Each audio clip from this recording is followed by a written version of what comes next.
Yo, what's up guys, Alf here, and today I'm going to be doing a full in-depth deck breakdown of the Alchemy deck that I chose to run in the Qualifier last weekend, as well as all of the gameplay from day one so you guys can see the deck in action as well. And now in the run-up to this event, I got to test with a bunch of really good players, and bounce ideas off them, so big shouts to everyone who helped me prepare for the event.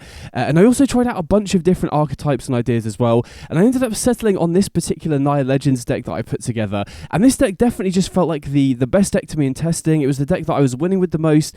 It felt very generically powerful, but also had good counterplay to the expected field and the decks that I was preparing for as well. And I'm really happy that I did pick this version in this particular deck as well, because I ended up doing really well in the Qualifier with it as well. So as I said, this is a Naya Legends deck, so definitely not an unknown archetype, but I'm really happy with this specific build. So for me, Naya Legends was really appealing because you got to play with potentially the best card in the format. I think this is one of, if not the best cards in the format, Flowering of the White Tree. So this is kind of the build around in this deck. 2 mana enchantment, legendary creatures get +2/+1 and ward 1, and your non-legendary creatures get a +1/+1 buff as well. So as its core, this deck is definitely an aggro deck, so a +2/+1 buff to all your legendary creatures is such a big deal. You know, it just enables you to attack for so much extra damage. So if you do build up a board of legendary creatures in the early game, then play this, you can often just attack for lethal out of nowhere, or oftentimes just force your opponent into really unfavourable blocks and immediately just puts them on the back foot. The ward 1 is also incredibly relevant, especially if you can get this down early. So the really nice thing about Flowering is it's good if you draw it off the top, if you've already got a big board of legendary creatures, because like I said, it can just force through a bunch of extra damage. But it's also just good to play on turn 2, because then when you cast your legendary creatures afterwards, they immediately have some inherent protection. So, you know, if the opponent only has 3 mana and they've got mana up for Porcine Portent, for example, they're not able to play the ward tax on that turn. And this is particularly big because the other kind of sub-theme we've got going on in the deck is haste. We've got stuff like Samut, Meri, Squee, and Tajik as well, which all have very powerful haste abilities that, you know, get us value straight away. These are all cards that the opponent would want to kill straight away to stop you getting card advantage or tokens. And so giving your creatures ward 1 just enables you to more consistently get off your kind of snowbally haste abilities that these cards also have. So Flowering, really, really nice with our legendary creatures, but it also gives a buff to our non-legendary creatures as well, which is very relevant for our 1-drops like Sea-Note Scout and Delighted Halfling. But we also have cards that produce tokens as well, like Tajik and Squee as well. So Flowering not only buffs our legendary creatures, but it also provides additional pressure, so that cards like Tajik and Squee are very scary, especially because Tajik pumps out stuff like Swiftblade Vindicator, which has double strike as well. So Flowering is just the best card in the deck. Now, running 4 copies is definitely a risk in this deck. I think Flowering, out of all the cards in the format, is the most legendary, right? Because creatures typically die to interaction. You know, you can afford to oftentimes run 4 of a legendary creature if it's likely to die. An enchantment, there is obviously some enchantment removal like Get Lost and the first little pig off the Porcine Portent as well. But for the most part, drawing multiples of these is very clunky. But I really wanted to run 4 just because I felt like the difference between the games where you had it and the games where you didn't were kind of night and day. So I'm happy running 4 because it's just a card you really, really want to draw the first copy of. And like I said, there is enchantment removal in the format as well, stuff like Get Lost and Portent as well. So if the opponent does remove it, having a backup copy in your hand isn't the worst thing either. So even though it was hard to draw multiples, I was very happy running 4 copies of it. So as I mentioned, the other kind of sub-theme that we've got going on here is the haste creatures in the deck, because I feel like another really big reason to be running Flowering is there are very good legendary payoffs as well. I think Tajik is one of the best cards in the deck. This is another new card from the latest Alchemy set. Going to get more into detail about this in a minute. Similarly, Meri is another really good payoff for running a bunch of legendary creatures as well. Especially with Flowering as well, this becomes tricky to block, which means you can start attacking with it every single turn and producing card advantage. On a similar note, another card that I was very high on is Samut, Vizier of Nactaman, which is just another really nice payoff for all of these haste creatures that you kind of want to be running already. So this is very difficult to block initially. There obviously are some X3 creatures that you play. Rusko is the main one. There's also the Primordium that the Roots deck was playing as well. But if you have Flowering out, this is a 4/4 first strike, which is very difficult to block. And in a lot of matchups, the opponent just doesn't have good creatures to block this in the early game as well. So you can just cast this on turn 2 off a Delighted Halfling, or on turn 3, especially if the opponent has played a creature and attacks you. You can just immediately get in, draw a card so it kind of replaces itself. And then it also works incredibly well with all of your other haste creatures as well, especially with Squee and Tajik, because these are both haste haste threats themselves that also produce additional haste threats. So if you go Summit into Squee and you get to connect with both of them, you get to draw an additional 2. Same thing with Tajik, and then when Tajik gets to the Swiftblade Vindicator, you can draw 3 because of the double strike as well. So, and then obviously you got Merry as well, and Merry into Summit is a really strong curve because you can, cast Merry and then attack, cast Summit and attack with both, draw a card off the Merry, and then if the opponent can't block the Summit, you also get to draw a card off the Summit as well. So it's really nice because this deck is essentially an aggro deck that also produces card advantage as well, which is a really nice combination because typically the big weakness of running an aggro deck, especially in a format like this where I expected a lot of people to be bringing sweepers like Lockdown, Sunfall, and Devious Cover Up to deal with the Convoke decks, is that you do have resources to be able to recover, right? Aggro typically does tend to run out of gas a little bit, so Summit alongside all of these hasty creatures that already work very well with Flowering, and you kind of want to already be running these cards anyway, just works really well with Summit in my opinion. So next up I'm going to have a little bit of a closer look at the other haste creatures. So Merry, like I said, works very well with Summit, but just a repeatable card advantage engine that's also a reasonably sized haste creature for 2 mana, and we do have some other really nice curve outs with it as well. We can go Scroll on turn 1, into Merry on turn 2, and attack with both and draw a card straight away, which is such a punishing curve out if you're on the play. Oftentimes the opponent isn't going to have a creature on turn 1, so immediately applying 3 damage on turn 2 and drawing a card is sick, and then if the opponent can't get a blocker down or kill either of these, we can just keep drawing cards every single turn. So really nice as a decently sized haste creature that draws us cards every time we attack. Then we've got Squee, which is another card that works incredibly well with Flowering because under Flowering, Squee becomes a 4/3 that produces 2/2s. So another really nice thing about this deck is that it's very risky for the opponent to ever not leave blockers back against you, especially if they stabilize at a low life total. So this is another real reason why I was very happy to run this deck over a deck like Convoke, because I do feel like Convoke can can recover from sweepers if they have a strong start, but oftentimes a Sunfall or a Devious Cover Up or a Temporary Lockdown can really put them really far behind, whereas running stuff like Squee, because it's a haste creature that can attack for 6 damage with a Flowering of the White Tree out of nowhere, means that we can often just close games out once the opponent is stabilized at a low life total, which gives us a really good matchup against Control, where decks like Convoke would otherwise struggle. Then you've obviously got the ability to recur this from the graveyard as well, which is very strong, especially against the removal heavy decks. Now obviously with Sunfall being quite popular, I didn't expect that one to come up too often, but if the opponent has to use something like a Go for the Throat on it, or they're playing Sultai and they have to use the Cover Up as a sweeper instead, being able to get this back from the graveyard is really nice. It also synergizes well with the C-Note Scout as well. Oftentimes in the mid to late game, if you have a lot of mana available, if you go C-Note Scout, explore the Squee into the graveyard, then you can just immediately bring it back and attack, which is really sick as well. So Squee, very nice card alongside Summer and Flowering, gives us another hasty threat, gives us another threat that's very good against Control as well. So I do sideboard this out against other aggro decks or other creature heavy decks where this struggles to attack pass, but in all the other matchups, especially against the removal heavy decks, this is an incredibly good card, and it works very well with both of our key cards. And then Tajik, this is one of the best cards in the deck. This card is so good, and honestly I was very close to moving this up to a 4 of at some points, but everything else in the deck felt more important than the 4th copy of Tajik. But this card is insane. So it has Indestructible and Haste, so if the opponent doesn't have a Sunfall or a Porcelain Portent, this can just hold the ground against any other creature deck. I often found in Tajik mirrors, the person who gets their Tajik down first oftentimes just wins the game because, you can stop the opponent attacking because it has Indestructible, and then you just move up the chain of producing these creatures every single turn, and then Spark Trooper and particular Aurelia above the Law above just completely breaks these board stalls that oftentimes happen. But even not against the creature decks, this is a really strong threat. Like I said, Indestructible means it's impossible to kill without one of those exile removal effects, and then it works incredibly well with Samur, it works incredibly well with Flowering because both the Tajik and the card that you get off it gets the buff off it, which similar to Squee enables you to just force through a bunch of damage out of nowhere. And then as I said, you work your way up this curve. The Swiftblade Vindicator is incredibly good with Samur and also Flowering as well because it has double strike. Sky Knight Legionnaire, it just enables you to attack in the air if there's a board stall. Spark Trooper is really nice at forcing through damage and stabilizing you as well because of the lifelink. And then like I said, Aurelia the Law above, once you get to this, the game is basically over for the most part. You can start drawing cards, you can start lightning helixing the opponent as well. Just really, really strong card. that just snowballs the game if the opponent can't find XR removal straight away. And like I said, similar to Squee, works really well with both of our payoffs in Flowering and Samet as well.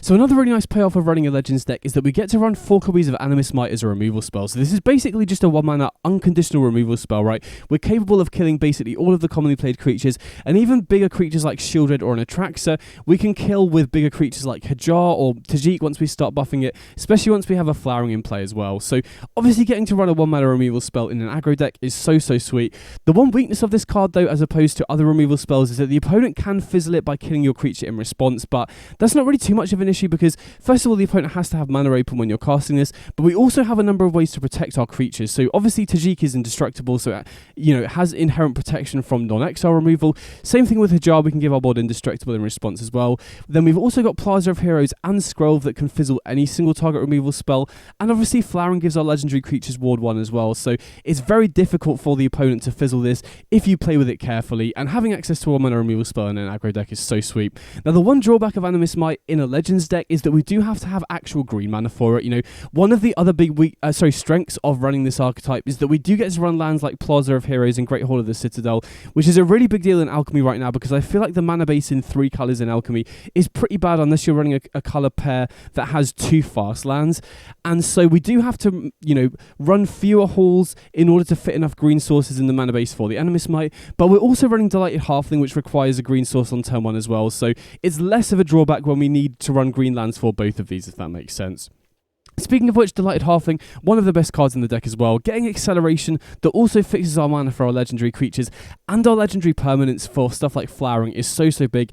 Getting this down on turn 1 on the play or draw is so big because we have some very powerful curve outs where we can go Summer or Squee on turn 2, which is really strong, Tajik on turn 3, also really strong, and then we've also got a bunch of 1 and 2 drops, so we can often double spell on turn 2. We can go Halfling into Flowering into Skrelv on turn 2, which is really strong. We can go Halfling into Hajar and Sea-Note Scout, or Halfling into a 1-drop and then Hold Open Reprieve, which is also really nice as well. So Halfling, just the best card you can hope for on turn 1, and if it doesn't get killed immediately, you just start getting out ahead on advantage, especially if you're on the play. And then like I said, being able to fix your mana, especially for a card like Flowering of the White Tree, is so big as well. Then the other 1-drops, we've got Skrelv here, which is just the best legendary 1-drop. The only other one that you could even consider is the Frodo, which isn't very good because we don't have black mana to be able to level it up to the 3rd mode. But Skrelv, really sick in this deck. As I mentioned, it does provide us protection from our creatures, which is very relevant because, like I said, we've got a lot of creatures that provide us value immediately, like Merry, Samet, Squee, and Tajik. So being able to protect our creatures from removal is so big. Again, curves really nicely into the Merry, but just having a 1-drop that gets buffed by the Flowering that also protects our other creatures that snowball the game is so nice. Again, as with all the other legendary creatures in the deck, I'm only running 3 copies because you don't really want to be drawing it in multiples, so that's the reason why I'm not running 4 copies of any of these legendary creatures. And Skrelv is just by far the best 1-drop. Then we've also got Sea-Note Scout, which is basically here because, first of all, I just felt like I really wanted more 1-drops. I felt like one of the weaknesses of this archetype as a whole was that the quality of your 1-drops does fall off after you run 4 Halfling and 3 Skrelv, but like I said, I felt it was very important to have more turn 1 plays so that you can curve out, because you do want to go underneath a lot of decks, so you want to have a lot of turn 1 plays, and I feel like Sea-Note Scout is just by far the best option at the 1-drop slot. I did test the Evolving Adaptive for a little while, but in this particular list, the only card that can ever make that a 3/3 is the Samet, and I feel like Sea-Note Scout just sometimes drawing you lands is really huge.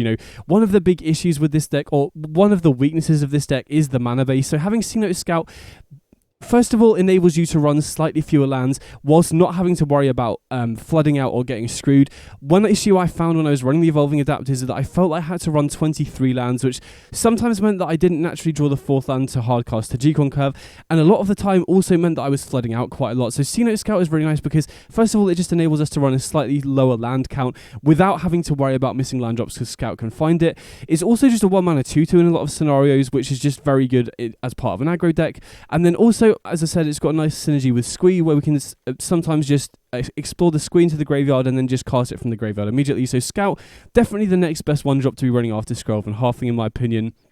Then at the 2-drop slot, we've got Hajar, which is honestly a card that I'm not super high on in the deck, but it's here for a couple of very important reasons. First of all is because our game plan against Convoke is to bring in no witnesses from the sideboard, which is a sweeper. So I really wanted to have a high density of cards in our main deck that can give our board indestructible, so that no witnesses when we're playing against Convoke isn't just going to wipe our board as well. We can use it as kind of a one-sided wrath, and Hajar is really nice at enabling that. It's also just a big creature that works very nicely with Animist Might. You know, Shielded is a card that is still seeing play, so having a creature that we can use alongside Animist Might to be able to kill bigger creatures straight away like Shielded is pretty decent. And then also it's very nice at protecting our board as well, right? You know, there are a lot of XL-based removal, which is why I was slightly lower on this card, but being able to give our board indestructible is particularly relevant in combat, not only because it enables us to just completely blow out the opponent in combat if they do block our creatures, but also because it's good at forcing through additional damage, right? The really nice thing about Hajar is if the opponent doesn't block our creatures because we're threatening Hajar, we can just sacrifice it to buff our board and essentially force through lethal in a lot of spots, especially if we have these bigger creatures in play as well. So Hajar, I don't think it is that good if you're not running the No Witnesses sideboard plan, but because we are running the No Witnesses sideboard plan, it's very important there, and it's also just a reasonable card on its own. Like I said, does protect our board and gives our board a little bit of a buff as well. And then Reprieve wasn't a card that I initially had in the main deck. I did originally have this in the sideboard specifically for Sunfall decks, because destruction-based sweepers we're not too concerned about, because we got stuff like Tajik that has indestructible, and then Plaza of Heroes and Hajar that can give our board indestructible as well to protect from sweepers, but Sunfall definitely was an issue. Now, I do think that this particular archetype is better at recovering from Sunfall compared to a deck like Convoke, because we've got stuff like Samut that can snowball advantage to enable us to have resources in our hand to recover from a sweeper, as well as haste creatures that are obviously good at forcing through the last few points of damage after the opponent does tap out for a sweeper. But there were just a lot of scenarios as well where we didn't have the Samut, or where we basically just had to jam onto the battlefield and hope the opponent didn't have a Sunfall, and in those scenarios it was really difficult to recover from. And I did expect Esper Control to be one of the most popular decks going into this weekend, so first of all, having Reprieve in the main deck massively improves your game 1 matchup against Esper Control, which is very big. But the more I played with this card, the more I realised I just like it in the deck in general, because it just enables you to play like a tempo deck. And, you know, like I said, we are an aggro deck that can get down very early, start snowballing advantage, right? If we start attacking with Squee, we can start producing extra tokens every single turn. Same thing with Tajik. Once this is in play, we're starting producing extra creatures every single turn, and then Samut can start snowballing advantage. So Reprieve is really nice, because once we have these creatures out, we can just use Reprieve to protect our board state. Even if the opponent's not running a deck with a sweeper, we can use this to stop the opponent casting a Shieldred to stabilize, to stop them casting a Chitinous Crawler to combo off. You know, again, Reprieve is another card that gives us a good way to fight against the combo decks game 1, whereas otherwise they're basically just forced to race. So Reprieve game 1, very nice against control and combo, very nice at protecting our board once we get ahead on board, which enables us to play more like a tempo deck. And then there's also just a solid play on turn 2 as well. You know, a lot of matchups I like just going, you know, C-Note Scout or Scrove on turn 1, hold open Reprieve on turn 2 to stop whatever the opponent plays, which then often enables us to clean the attack in with a Samut or a Squee on turn 3 and draw a card, or them not have a blocker in play because we reprieved it on turn 2. So Reprieve, I was a really big fan of this card, even though it's kind of not intuitive to run in an aggro deck because it's the only instant speed card that we're running. I really like it because it improves our game on matchup against control and combo, helps us defend our board, and is just a solid turn 2 play as well. Then in terms of the mana base, this was definitely the trickiest part of the deck to get right, because we do have a lot of constraints on the mana here. We need green on turn 1 for halfling, but double white on turn 2 for flowering, but then we also need red mana on turn 2 for Hajar and Merry as well. So getting the mana base right was tricky, and this definitely isn't going to be perfectly consistent all the time, but this was definitely the best configuration I could come up with, and it did work for the most part. I did feel like the mana base was as consistent as I could possibly get it with the tools that we had access to. So like I said, we did need greed on turn 1, so we've got 4 Gorge, 4 Brushland, 4 Razor Edge Thicket, and 3 Thram Portal to enable the halfling on turn 1. Then we've also got the legendary lands. We've got 4 Plaza of Heroes, 3 Great Hall of Citadel. Plaza is just phenomenal in this deck, allows us to fix mana for all of our legendary creatures and flowering as well, which is absolutely huge. Being able to tap for white for flowering is big here, and then the ability to protect our creatures is very big as well. You know, the number of times that I've used this to protect Tajik from a Porcelain Portent, for example, is huge, so the extra ability on Plaza comes up a lot. Then Great Hall of the Citadel is really nice as well, because it enables us to cast flowering on 2, even if we lead on like a Copperline Gorge, for example, because we can, you know, use this to filter our mana into double white for flowering, which is pretty big, and then again works very nicely with all of our other legendary creatures. Only running 3 copies though, because it's not a green source for the halfling on turn 1. Also can't be used to cast the Animist Might as well, so I felt like 3 copies was a decent amount, but being able to filter, especially for the flowering, was really big. And then, the other lands are very important. We obviously want a lot of white sources for the flowering. I feel like we could get away with running the 4 Copperline Gorge because of the Great Hall of Citadel. So this was, a nice workaround in the mana base as well, if that makes sense. I don't think we could afford to run any basics. I feel like the mana constraints are too difficult in this deck, and I didn't really feel like cards like Demolition Field were going to be that commonly played. And if they were played, they're going to be played in a control deck. And against our deck, where we're going to be applying a lot of pressure, the opponent can't really afford to spend their mana, especially early on, just on the Demolition Field when we're going to be attacking them for a bunch of damage. So even though the mana base definitely wasn't perfect, I felt like it was the best we could find, and it did work pretty consistently for me anyway. So next up, we'll have a look at the sideboard, starting off here with 3 copies of Soul Guide Lantern. So there were a number of graveyard decks that were on my radar that are very difficult for our deck to beat. So first of all, you've got stuff like Reanimator. There are some decks running Cruelty of Gix, some other decks that are running Push-Pull as well, and it is very difficult for us to attack past something like an Atraxa. The Push-Pull decks can often just attack for 20 damage out of nowhere as well, and then there were a couple of other combo decks using Chitinous Crawler as well. Obviously, there was the Insidious Roots deck. The Sultai build's like the best one to me with stuff like Jace Perfected Mind, and then there was also a few other people that I was testing with were running Ioreth combo decks with Agatha's Soul Cauldron. I know Matt Nass had a really sweet build of that as well.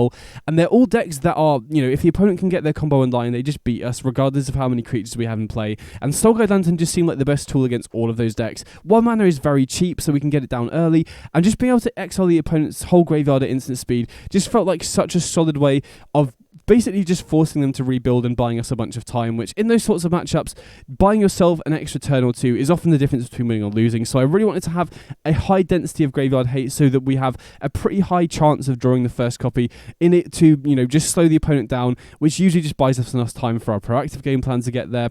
Then we got 4 copies of No Witnesses, which, as I mentioned earlier, this is my game plan against Convoke, and this was really big for me. I felt like the one big weakness of this archetype as a whole when I was testing this deck was just that I felt the Convoke matchup just felt unwinnable. I was testing stuff like Fear Fire Foes in the sideboard, which was good against certain starts of theirs, especially if they relied on stuff like Resolute Reinforcements or Rally, but if they didn't have those, a lot of their early set of creatures were X2s like the Novice Inspector, so that just didn't really feel good enough, whereas No Witnesses felt like a really solid plan here because obviously, in a closed decklist tournament, the opponent isn't likely going to be expecting this for the most part, but it's also oftentimes going to be a one-sided sweeper because we have many ways to give our creatures indestructible, whether that's Tajik, whether that's Hajar, and we also have Arwen that I'll get to a little bit later that also has indestructible, and we're also going to be bringing it in the same matchup. So with No Witnesses is not only a really good way to break the symmetry against the Convoke decks, which usually just commit to the battlefield way faster than us, and in this specific matchup are forced to commit everything to the battlefield as well, because if they don't go wider than us,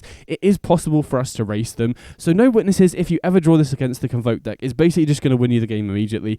Oftentimes, even if you don't have a way to protect your board, but having a bunch of indestructible stuff plays really nicely with it. My one concern going into it was that achieving double white in our mana base isn't that consistent, but Plaza of Heroes being able to tap for white if we have a Flowering, a Skrelv, an Arwen, or a Merry in play made me feel like it was doable, and in testing it wasn't really too much of an issue because by the time you get to No Witnesses at 4 mana, you usually have white mana for it. And then obviously in the matchups where we brought it in, we can prioritize putting Thram Portal on white as well. So the mana base wasn't really too much of an issue, but No Witnesses just felt like the most important card against Convoke, which is really big because I expected Convoke to be, probably the most popular deck in addition to Esper Control as well. So it's very important to have 4 copies of it to maximize our chances of drawing the first copy in that matchup.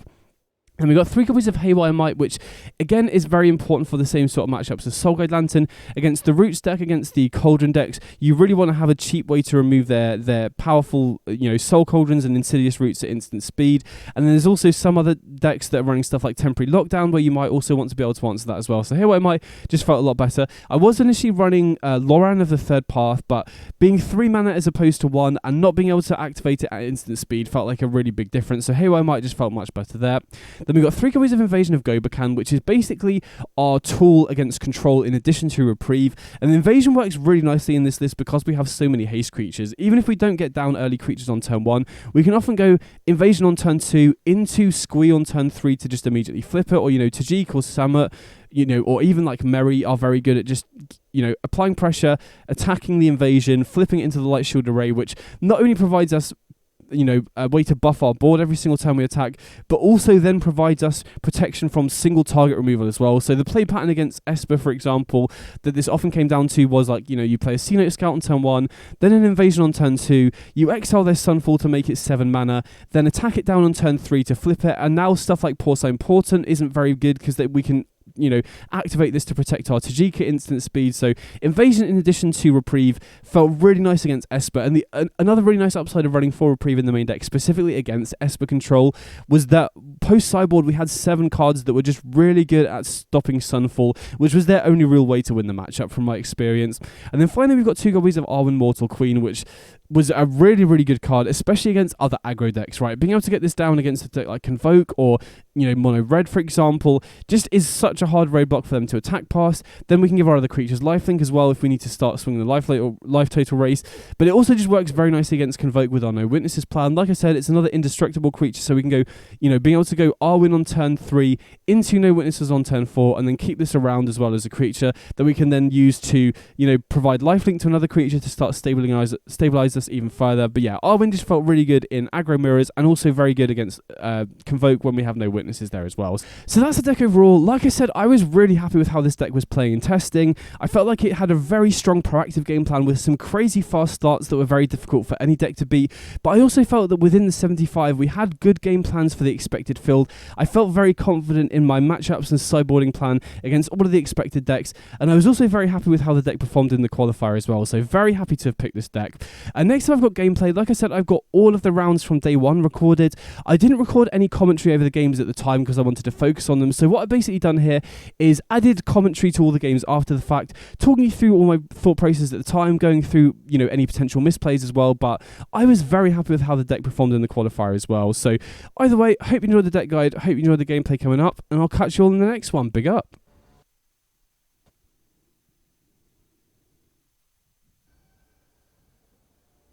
Okay, so going into match 1 here, and we're going second, which obviously is an aggro deck you'd much rather always go first, but I feel like this deck can still play on the draw very well. And this hand looks pretty nice, right? We got Halfling on turn 1, into either Samet or Flowering into Sea Note Scout on turn 2. Kind of awkward to have Copperline Gorge and Thram Portal here, because if the Blighted Halfling gets killed, there's a chance that we just don't have we don't draw another white land and we just can't cast this Flowering.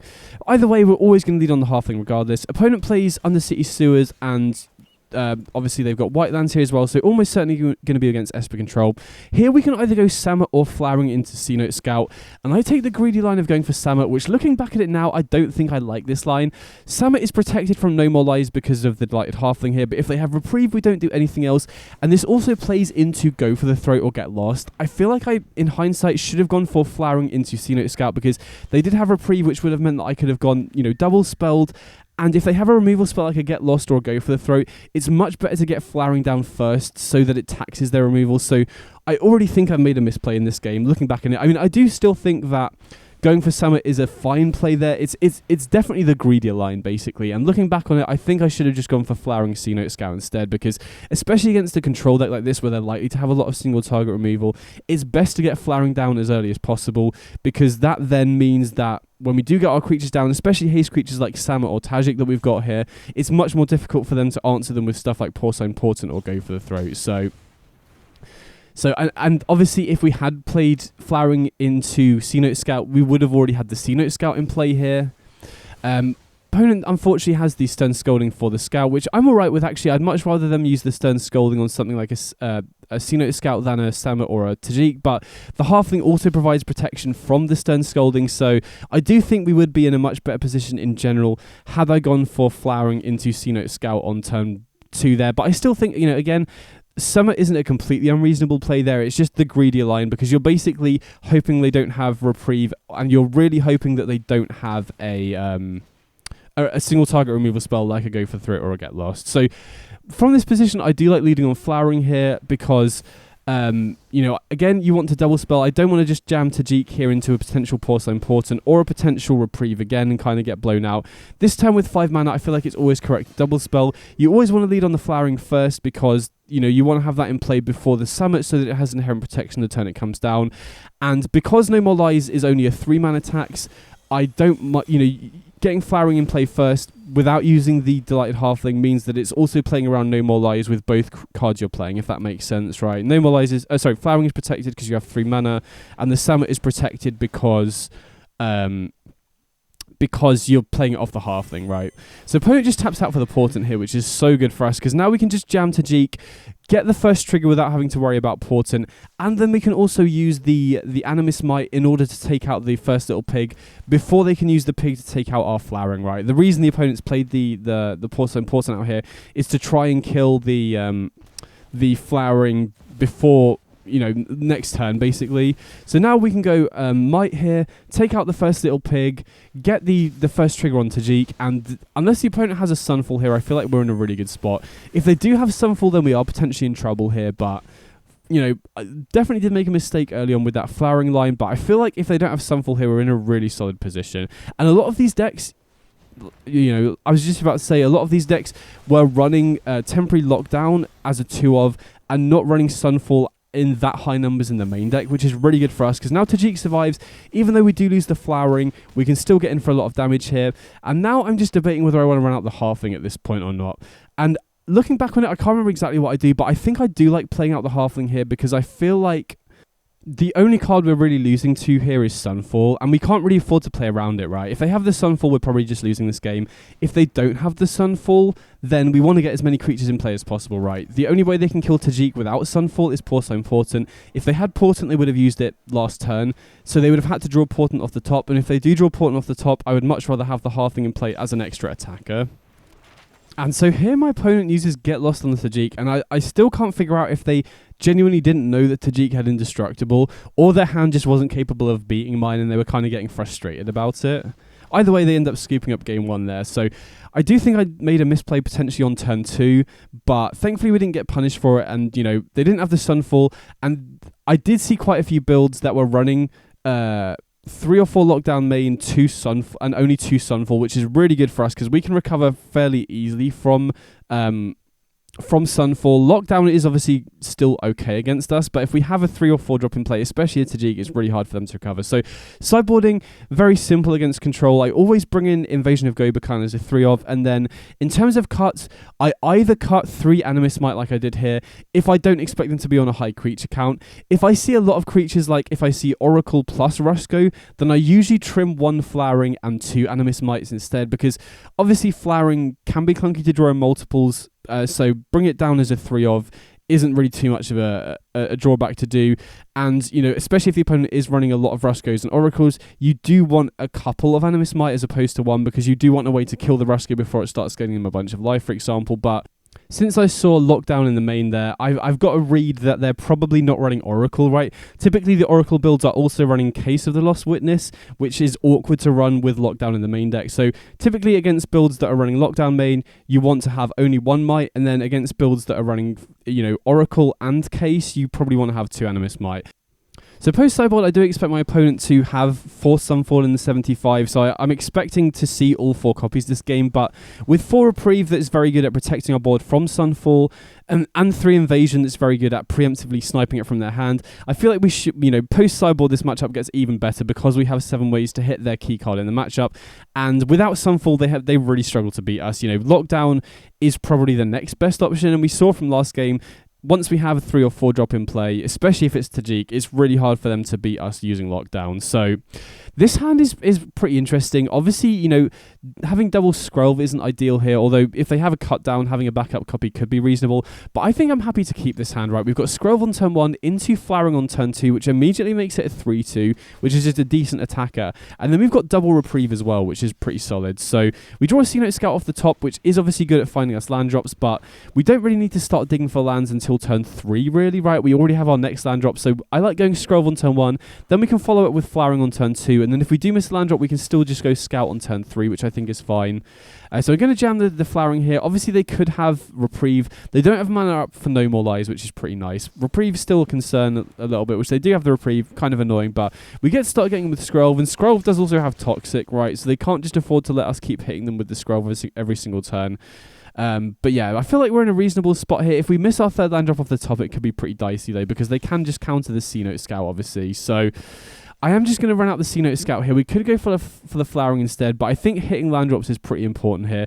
And with this Flowering being known information, I'm kind of thinking the opponent's unlikely to counter the C-Note Scout here because they've only got 1 blue mana. So if they counter the Scout and we go, another land into Flowering, the Flowering's in play then and they have to use a Get Lost. Unfortunately, they do counter the C-Note Scout, which is really rough. Had we had the 3rd land, that would have been pretty punishing for the opponent, but maybe they just didn't have any other counter spells and they just want to use the Scalding while they have the opportunity. But kind of rough for us. We get stuck on 2 lands here.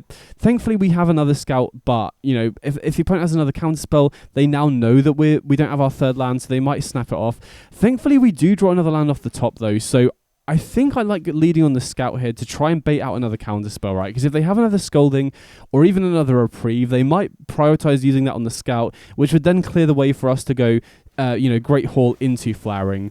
So unfortunately, they do let this Scout through, which then means that they have, mana available to counter this Flowering here. Or I guess they can't Normalize, but they can Reprieve it. But either way, we have the 3rd land here, which is huge. And we also scry away, or I guess surveil away a card off the top so that we're more likely to find our 4th land for the Tajik here.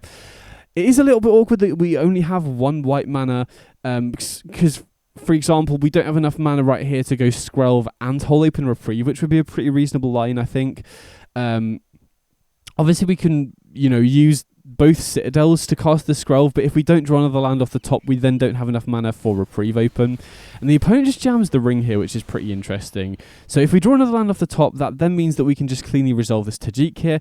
Obviously, that would leave us somewhat vulnerable to a Sunfall, but if they do go for Sunfall, they need to have another land to be able to activate the One Ring as well. We can, at the very least get the first creature off the Tajik as well. And we also have a pretty reasonable follow-up, right? We can still go Skrelv with 2 Reprieves up. And if they do have Sunfall, they basically have to use their entire next turn up in order to do that. So I don't feel too bad about this spot at all, right? Obviously, drawing a land off the top was pretty big there.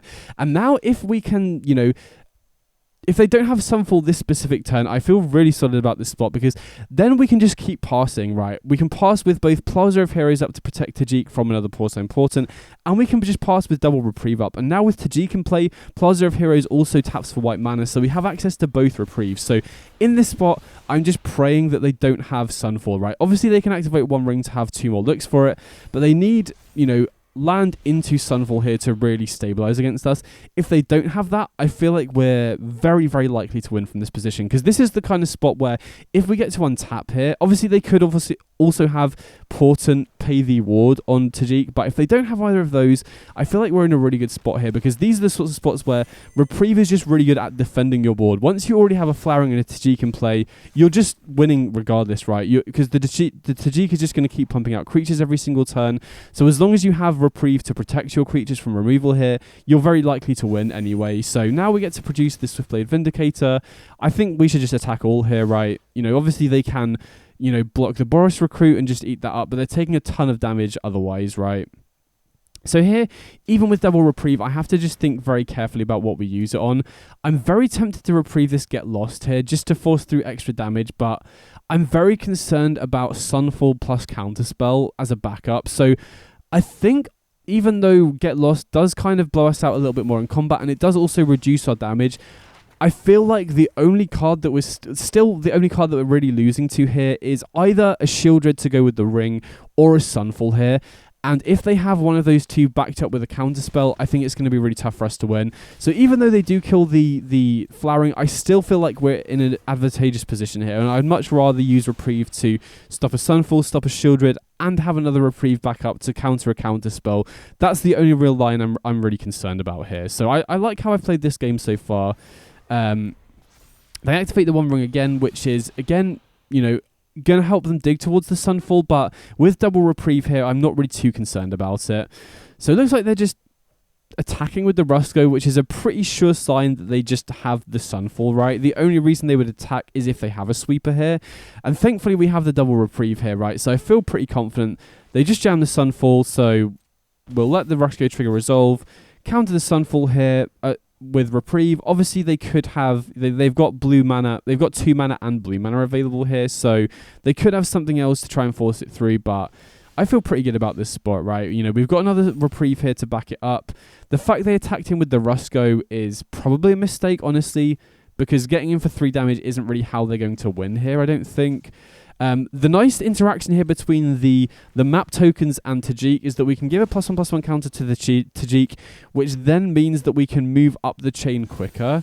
So we hit off the Tajik, which is pretty nice, and I can't remember if I go for another clue token, but I think we have lethal here regardless, right? We move it 1 further up the chain, which I believe gets us a Spark Trooper. And now the only thing they can have to interact with us is something like a Go for the Throat on the Spark Trooper, which we can then counter with the Reprieve. So I like going for this line. I don't think it's worth going for the other map token because the Spark Trooper forces through more damage this turn than the 5-drop would anyway. So they have a cut down, but thankfully they don't have another black mana available, so we can just safely Reprieve that. They do gain a life back, but now we have more than enough for lethal. So we end up taking down game 1 against, or match 1 against Esper Control, which is pretty nice.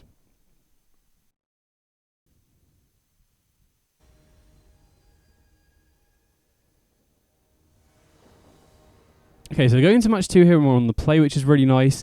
And this hand looks pretty good to me, right? We've got Halfling on turn 1, into Hajar, into Merry. You know, potentially we can also use Animus Might on turn 2 if the opponent also has a turn 1 play of their own. So, going to lead on Thram Portal on green into Halfling here. And then, you know, these sorts of cover outs are really nice with Merry because even though we don't have that much top end here, we can start drawing off Merry on turn 3, which is pretty decent. So here we go, Copperline Gorge. And going to go for Hajar. I'm just debating whether I want to use the Halfling here to tap for mana or not. You know, whether we want to deal damage to ourselves or get in for a damage to the opponent. So, opponent leads on Seachrome Coast into Case, which is probably going to be the Azorius Artifact aggro deck that I think I saw Defour playing online. I'm not sure if he was the original person who came up with it or not, but it is a pretty scary deck. They do have a lot of ways to, force through damage out of nowhere. But either way, we have a pretty good start here, right? We can go Merry into Animus Might to take out their blocker, and then attacking with everything and draw a card. Maybe there's an argument to not using the Animus Might there, because it is only a 1/1, but it does provide an additional buff if they do end up, incubating that token. So opponent has Zoetic Glyph here, which turns their token into a 7/6, which is a lot of damage here, but this is one of the reasons why I like Hajar in this deck. Even though it's not the best card on its own in a lot of scenarios, it having 3 power does mean that we can force through a bunch of damage off Animus Might, right? It enables us to take out creatures like this 7/6 with the Zoetic Glyph. Now, unfortunately, it does give them a Discover off the Zoetic Glyph, so we definitely want to attack first in case they get a blocker here. But either way, we can just use the Animus Might here, take out the Zoetic Glyph, hope they don't hit anything too crazy off the Discover, and then we can follow up with a C-Note Scout main phase 2. And so them hitting Novice Inspector is great for us here, right? I'd much rather them hit a 1-drop than something like another Zoetic Glyph. Now, the Investigate does get them slightly closer to solving the case there, and I'm sure they have 4 Zoetic Glyph and 4 of the other, I can't remember the name of it, Animist something that turns their artifacts into 4/4s and helps them loot as well. But either way, I'm still feeling pretty good about this spot. We have taken quite a lot of damage off the Thram Portal in addition to the Zoetic Glyph, so we are on a similar life total, but we're definitely ahead on board at the moment. Unfortunately, they do have another Zoetic Glyph though, so that does enable them to force a block here. I don't think we can just let the 5 through here potentially, because we don't really have great attacks other than the Hajar or Merry, but them not leaving this Zoetic Glyph back to block enables us to draw another card off this Merry here, which is a pretty big deal, I think, right? We've drawn 3 cards off this Merry already, and I think without those 3 cards, we'd definitely be struggling here. So again, we still have the C-Note Scout back to block here, so I like attacking, and unfortunately we draw another Hajar, right? This is the reason why we're not running more than 3 of any legendary, because sometimes stuff like this does happen. We are pretty happy to sack that Hajar to protect the Merry there because we have, we essentially have 2 backup copies here. So play out the second Hajar here, which, is another way that we could potentially take out the Zoetic Glyph, right? We could double block considering we have another one in hand, but that does then enable them to Discover. They can also use the case here to make a hasty 4/4 flyer, which is another way that they can swing the race back in their favour. And now they've got the Spyglass Siren as another attacker in the air as well. So now the opponent is definitely ahead, right? Interesting to see whether they attack with the 5/4 or not. They do choose to attack with the 5/4, so I think I like double blocking here. I can't remember if I do. Okay, I just single block here, which is interesting. I guess I want to draw a card off the Merry is my thought process. And we do draw an Animus Might off the top. I don't know, actually, I'm thinking about it, I don't mind just just blocking with the C-Note Scout there, because they could potentially hit another good thing off the Discover. And I feel like at this point we probably need to draw something good off the top in order to win from this point. And since they didn't leave that many blockers back, we actually do have reasonable attacks in this spot as well. So we attack in here. We can obviously Animus Might, probably need to take out the flyer here, right? That's our only real way of stabilizing. And then the other real thing I need to think about here is, are they likely to have a removal spell? If they have a removal spell, we're just dead. So, and we don't really have too much use for this second Hajar, right? I think it's unlikely that it's going to get to a point where we sack the first Hajar. So I think it is, with the information we have right now, it's probably best to run out the Hajar because, like I said, the utility of holding this in hand is pretty low. The only other real upside for holding it in hand is that we can use Plaza of Heroes, which also costs us a life. So I think I like running out the Hajar here because then we at least have protection from a single target removal spell. And like I said, we have very little utility for the second one because I don't think we're going to end up sacking that first one to get the ability like we did earlier on. So I think I like running it out. Opponent has a Non's Inquisitor here, and I think we end up getting paid off for that because they do end up having a removal spell here from what I can remember. Yeah, they have the Dusk Rose Reliquary, which I presume they used to take out the... it doesn't really matter what they take out. They basically force the block here, right? Because we're at 5. If we don't block the Zoetic Glyph, we're just dead here. So, looking back at this, I think it probably would have been better to double block a couple turns earlier because we don't really have that great use for the second Hajar that we had in hand. Unfortunately, we just draw a land off the top, so we're just forced to basically chump block with the Merry here. We can obviously use the Plaza of Heroes, but we're basically just dead here, right? I attack just to try and force them into a mistake, but even if they make a mistake here, it's not really going to make a difference. So I think the key point in this game that was probably a mistake on my part was not double blocking earlier, which would have taken the Zoetic Glyph off the battlefield and would have taken that 5/4 lethal attacker out of play. Obviously, they could have hit something good off the Zoetic Glyph, but, at that point, we're so far behind that we basically just have to hope they don't hit anything great. So sideboarding here, we definitely want the Haywire Mites and the R1s. I also think I like the No Witnesses here. No Witnesses is mainly for the Convoke matchup, but I think I'd like to bring it in here. So in terms of cuts, Reprieve probably is a little bit too slow. This isn't the matchup where we really want Reprieve. Squee also not great against opposing decks that are going to have big creatures. So I like how I've sideboarded here, right? We've got the Haywire Mites, we've got the R1s that are very good at blocking, especially against the Zoetic Glyphs. And then I think I prefer the 4 Flowering over the Scroll. Scroll is also not very good in this matchup. Obviously, we saw Dusk Rose Reliquary, but it can't attack. It's not going to be able to attack very cleanly against their creatures. It's not going to be able to block very cleanly. Unlike Giver of Runes, we can't force through damage against colorless creatures, so I think a Scroll just isn't very good in this matchup. So I like how I've sideboarded. Potentially made a mistake game 1, like I said, by not double blocking earlier. But yeah, going into game 2, I do like our sideboard plan, probably more than what the opponent's going to have. From what I've seen, they don't really have too many tools against our deck, and bringing in No Witnesses is going to be really good to help us if we do end up falling behind like we did that last game. Either way, just going to edit out the rest of sideboarding and we'll get straight into game 2. Okay, so going into game 2 here, obviously being on the play is going to make a very big difference. But in general, from what I've seen from the sideboards of these sorts of decks, we should have the better, or we should have the advantage going into post-sideboard games, I think. So this hand is sick, right? We've got Halfling into Sama into Tajik, which is really difficult for any deck to beat, I think. So opponent leads on Warden, which is completely fine. We can just jam Sama. Either we're happy if the opponent blocks or lets the damage through. Either way, we get to draw a card here, which is pretty huge. And then there's nothing they can really do on turn 2 here to stop us attacking them with the Tajik here, right? They obviously, the Zoetic list and stuff, if they were on the play, could potentially make a difference. But, opponent still has a pretty reasonable start. But I think our start is just much stronger. They can turn this Warden into a 2/3, which does mean that they can just block the Samet here. But either way, we're just going to jam the Tajik, get it down as early as possible. And then just debating whether it's worth attacking him with the Samet here as well. I think it probably is, because if they choose to double block the Samet here, we get to take out the Novice Inspector, and we get to guaranteed draw 2 and keep the Recruit around as well. So I like attacking like this.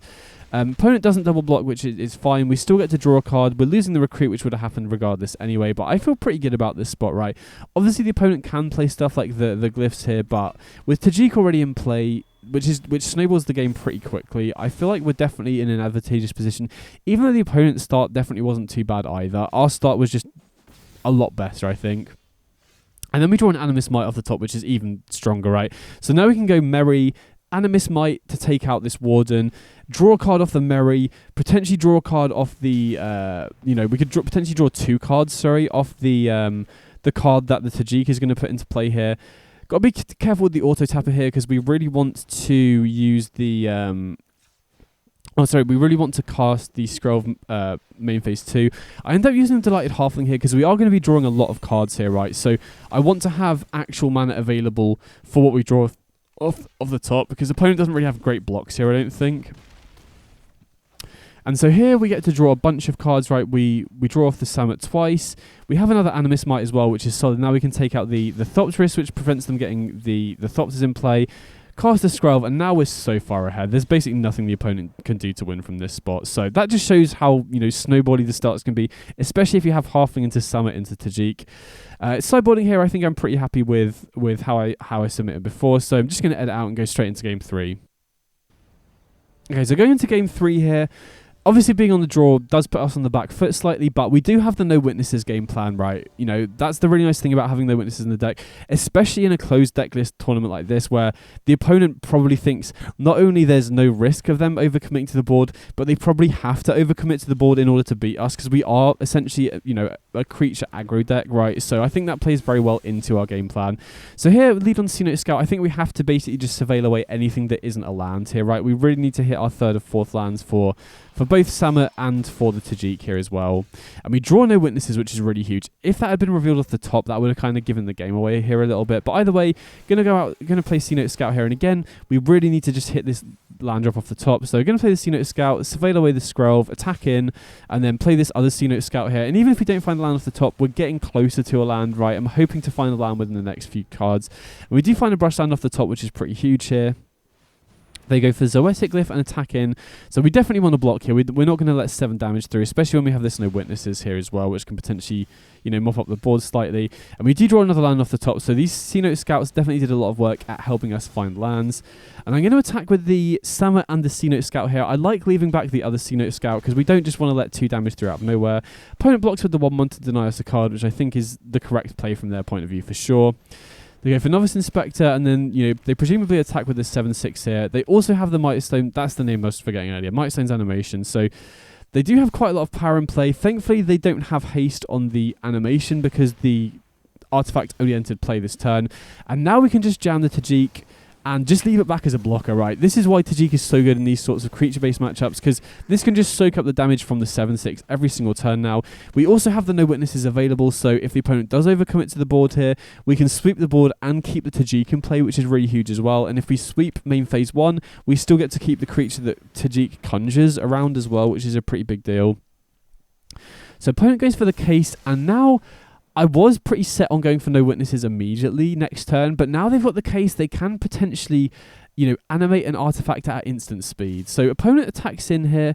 Obviously, we're just going to block the 7/6 with the Tajik. And then it's interesting, I choose to double block the 4/4 here, which is an interesting line. I think I like... There's a good reason for doing this. I basically want them to commit everything to the board into this no witnesses. The weakness of double blocking there is that we then don't draw 2 off the Tajik, right? Tajik is going to conjure the Swiftblade Vindicator, which would draw us 2 here. So I think there is a pretty good argument to also just blocking with the Sea Scout or just letting the 4 damage through, because we would have drawn 2 here. Looking back on it, I think that was maybe a mistake. I think in the moment, I was basically trying to force them to commit everything they had to the board. I didn't want them holding on to something so that they could have something in play to recover from the no witnesses. So I think that was probably a mistake on my part, because drawing 2 in this spot would have been huge. Either way, I'd like going for the Animist Might now, because that then gets rid of the Discover. The weakness of using no witnesses while they have the Zoetic Glyph in play is we'll sweep their board, but then they'll get to Discover, so they could potentially hit another Zoetic Glyph or, something else in general. So looking back on it now, I do think it was probably a mistake to double block the Mighty Stone's Animist, because we would have drawn 2 otherwise. I think in the moment I probably thought that they must have had something else to cast main phase 2 for them to attack like that. And with us killing the Zoetic Glyph, they would have, we could have just easily blocked their 4/4 with the Tajik anyway. So probably a waste double blocking there, because we did just potentially lose drawing 2. So here they have the Steel Seraph. So I'm very, very glad that I waited on the no witnesses, because we would have struggled to beat that if they were just giving it lifelink every single turn. So here, I think this is the right turn to go for the no witnesses. They do still have the solved case, so they can make a 4/4 instant speed, but we're still up at 15 here. Now we've got a Tajik that conjures the Sky Knight Legionnaire. We can attack in. We're getting the Spark Trooper next turn. So even though I think I potentially made a mistake earlier with the double block, I still feel that was the right turn to go for no witnesses, and now I feel like we're in a really commanding position. Obviously, they have a lot of reasonable draws. And I think in this spot, Zoetic Glyph is probably the best draw for them, which they do hit. Now they can also animate one of their artifacts at instant speed, but I still feel like we're in a great spot here, right? We've got the Tajik that makes the Spark Trooper that not only forces through a bunch of damage, but also gains us life back. So I'm just calculating here if we have guaranteed lethal, and I believe we do. Even if they make a 4-4 here, right? They block the Tajik with the 4-4, and we get in for 8 damage off the Spark Trooper anyway. So opponent probably made a mistake attacking with the Zoetic Glyph. They probably have to hold it back to block there, but regardless, end up taking it down, and no witnesses putting in work in matchups other than Convoke, which was really sick to see.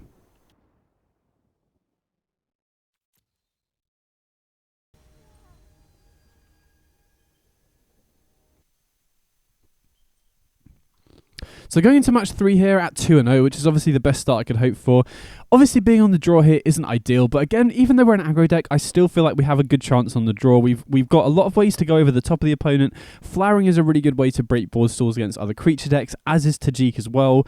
I think Halfling is a really good way to, break that kind of dynamic as well, and Reprieve is just good across the board as well. So even though we're an aggro deck that would prefer to be on the play, being on the draw, you're still very capable of winning because you're an aggro deck that can tend to go over the top of a lot of other decks, even some mid-range decks, which is pretty sweet as well. Animus Might also gives you a way to kill bigger creatures like Shieldred as well, which is another way that they can potentially get ahead of you. So this hand is pretty rough. It's being on the draw, I'm more tempted to keep this hand because if we can draw another red land or a red land off the top, it's pretty sweet, right? We can go Flowering on turn 2 into Vizier, potentially into a Tajik if we can get to draw off Vizier, but I think it's just a little bit too risky, right?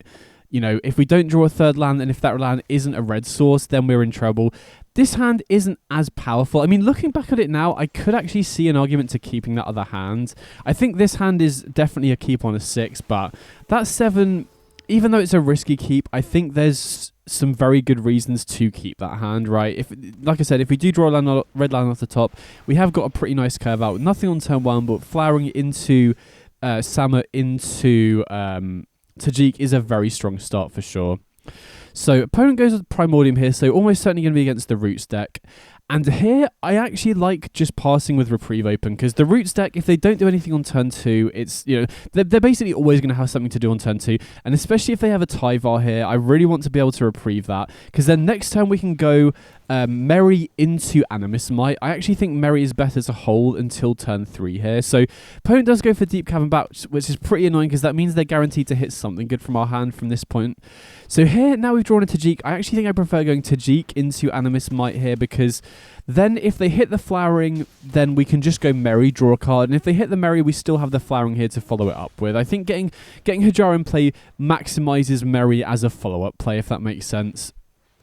So here, I'm sure the opponent's just going to recast the bat again. They go for a Gorehound beforehand so they can, filter their graveyard slightly.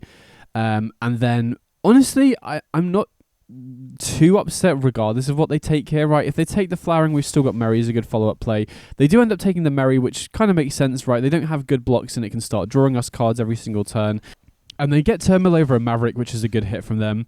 And then we hit a Samut, which is a pretty good draw here. So I'd like leading on the Samut. I think you want to play Samut before you draw... before your land drop, in case you hit another fast land off the top, right? We are running 8 fast lands, so it is definitely possible for us to hit that. And so definitely happy to attack in here. I don't think they've got great blocks, right? If they block with the Cavern Bat, we get back the Merry. If they block with the Gorehound, that just stops providing them additional value, and is also a way for them to win if they do start comboing off. I mean, having said that, I don't think that's really too important, because if they combo off, they're probably winning regardless. But either way, we get to draw a C-Note Scout off the Samut here. Get to, get an extra land into our hand, which clears the top to hopefully find us more gas. And then we can go for Flowering, which is a pretty solid play next turn. So the one card I don't want to see here is Chitinous Crawler, because if they can get Crawler down, that not only slows us down attacking, but it also stops their ability, it also enables them to follow up with a Tyvar and potentially allow them to combo off on the spot. So them having Haywire Might is pretty awkward here, because it just provides them a way to instantly kill the Haywire Might. to kill the Flowering, which then, makes attacking a little bit less potent, right? And I think, I can't remember if it's this turn or a later turn that I make a pretty big mistake here. I think I forget that the Soul Cauldron's in play. So yeah, I think I attack with everything here, which then enables them to block the C-Note Scout with the Deep Cavern Bat, block the the Hajar with the Haywire Might, kill the Flowering in response with the Haywire Might, and then buff their Deep Cavern Bat, which not only eats the Scout in combat, but also gains them 2 life back. So this turn was an absolute punt on my part. I just should not have attacked with the C-Note Scout. If I hadn't attacked with the C-Note Scout, then we have an extra creature in play, and we also they'll be at 2 lower life, which is very relevant when we're playing an aggro deck. So that was a big mistake on my part. I think I just completely forgot about the Soul Cauldron activation there. So that was definitely a big misplay, and I can't remember if it ends up mattering, but I mean, they would be at 15. We would have an extra 1/1 in play. These sorts of small things can definitely end up mattering, and 2 life can make a very big difference when you're playing an aggro deck. So they do have the Tyvar as a follow-up, which is pretty good. Thankfully, they don't mill over a Crawler. Had they milled over a Crawler, that would have been really bad, because then they can start, putting the Crawler ability on their other creatures with the Soul Cauldron. But either way, we're in a tough spot now, because we already don't have great attacks now because of the Soul Cauldron, right? They can make the Primordium a 4/4. I still think we can get away with attacking the Tyvar with both the Hajar and the Samet this turn, because we have Plaza of Heroes as an activation here, right? But once, after this Soul Cauldron activation, I think it's going to be very difficult for us to have good attacks from this point onwards, especially because we didn't draw a creature off the top. So here, regardless of what they block with, we can either protect the Samet with the Hajar, give it a +1/+1, or use the Plaza of Heroes on either creature depending on how they block. So I think we can afford to attack down the Tyvar, and I think we kind of have to here as well, because Tyvar will obviously provide them value if we let them get to 2 loyalty again. They can just minus it again. But if they do find a Crawler, or they activate the Crawler ability, they can potentially just win, because Tyvar with Roots is really powerful. So I think we do have to attack down the Tyvar here. They're at a high enough life total where I feel like we're not really losing out on a potential win by not attacking them, if that makes sense. So here we do get to take out the Tyvar. They do obviously block with the Primordium, so we're going to protect the Vizier here, but yeah, we're in a really tough spot at this point. We do have the Reprieve, thankfully, which hopefully we can just use to counter whatever they top deck, and then hopefully help us draw more gas. But, game 1, we don't have any way to take out the Soul Cauldron, and especially with a Lifelinker in play, they're going to be able to start swinging the Lifelink race back in their favour. They're going to start being able to, make creatures bigger and bigger. The Primordium, what if we don't kill that with an Animus Might, is going to start bringing back more Primordiums from the graveyard, so...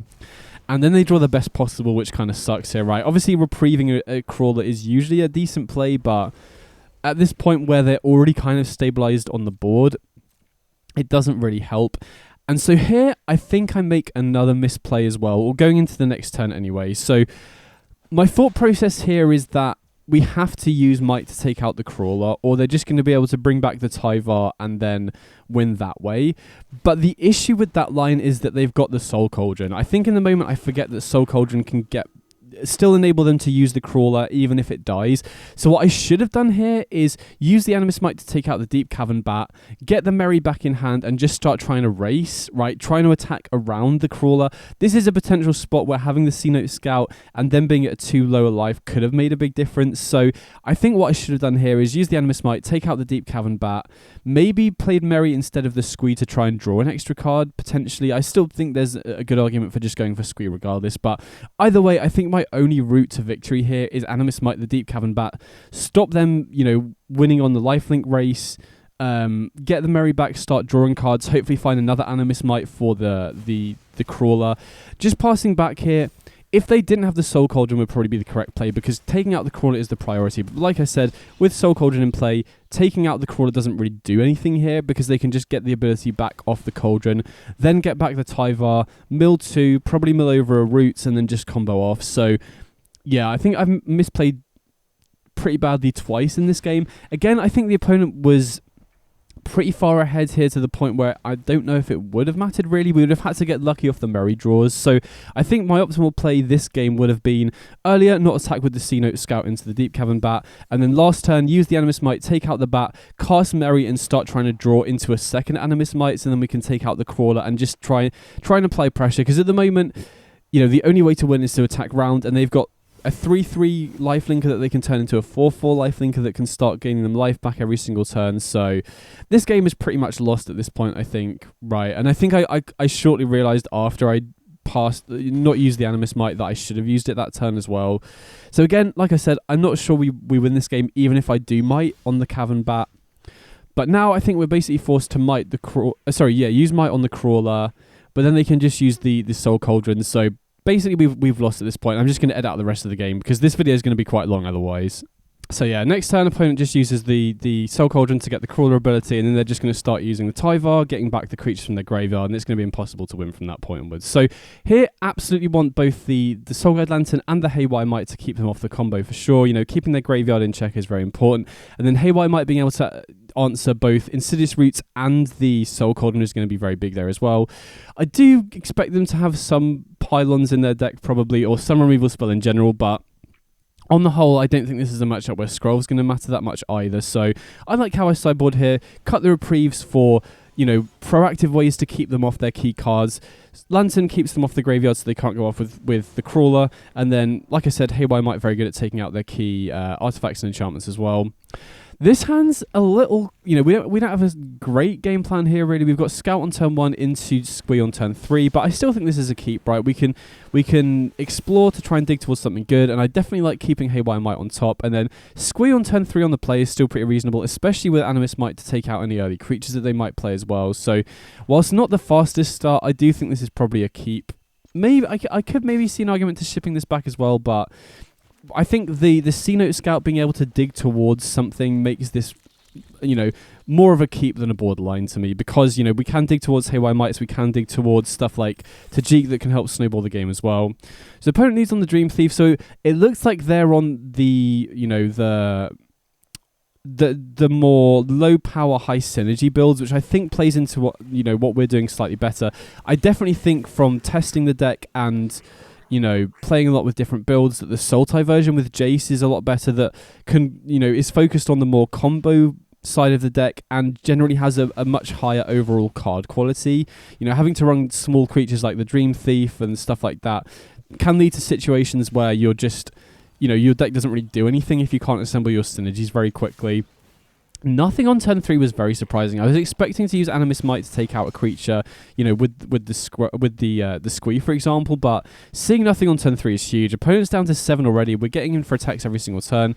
Opponent plays the Crawler, but we have Animus Might here ready to just answer it straight away, and that's basically lethal. So obviously we did get quite lucky this game that the opponent had a slow start, but you know, this is the risk running a very high synergy deck, that sometimes the synergies aren't going to come online. And against a fast deck like ours, our deck is built to punish those kind of slow, clunky starts. So end up basically just stealing game 2 here, which is pretty sweet considering our keep wasn't the most powerful, right? We have a lot more powerful starts than that. So sideboarding, again, I'm pretty happy with how I sideboarded here. I don't think I really want anything else, so I'm just going to edit out until game 3. So going into game 3 here, obviously being on the draw is going to make things a little bit more difficult, but you know, I feel like we definitely have the advantage post-sideboard, right? We have answers for their game plan, really, right? We've got the Mights, you know, we basically lost game 1 there to the Soul Cauldron, so having Might as an answer to stuff like that, and Roots is very big. Lantern also shuts off their most powerful stuff with the Crawler, and I think if we can keep them off the combo, even though game 1 we did struggle to attack past their board state, in general, I think our deck is very good at getting to the point where we can attack past, so unfortunately we have to mull that. We can't keep a one-lander with Thram Portal. This isn't ideal either, really, but it's playable, right? We have Hajar, we have Flowering, which we can cast, and Animus Might as well, so not the best, but we do have a lot of good draws here as well, right? Especially having Flowering, any of the haste creatures to be able to cast on turn 3 or 4 become really powerful as well. And we also draw C-Note Scout, so that gives us a good turn 1 play as well, which is pretty huge. So get to go Scout here, and we find a Lantern on top, which I'm very happy to keep. Right, that's one of the best cards in this matchup. Again, the only part of their deck that we're really concerned about, I mean, like I said, game 1 we did end up losing to Soul Cauldron and like the fair Primordium game plan, if that makes sense, but you know, Soul Cauldron definitely shuts off the scariest part of their deck. So they do have a Haywire Might, which is a little bit of a concern because Flowering is, you know, the most important card in our hand right now. So I'm just going to lead on Hajar here, and if they don't do anything crazy next turn, I think there's a reasonable chance I might end up using this Animus Might to take out the Haywire Might, because Might can obviously answer Flowering of the White Tree, but it can also force us to preemptively crack the Lantern, which, if they have a strong follow-up play, can allow them to rebuild slightly better. And they don't have a great turn 3 again. So again, like, this is kind of the reason why I wasn't, after testing it a little bit more, a big fan of this version with loads of, you know, individually weak small creatures, because you can just, you know, your deck can just kind of fall apart if you don't assemble stuff quickly. And especially post sideboard, with decks being prepared for you with enchantment and artifact removal and graveyard hate, it can be even more difficult to assemble those synergies. So here I do actually like taking out the Haywire Might.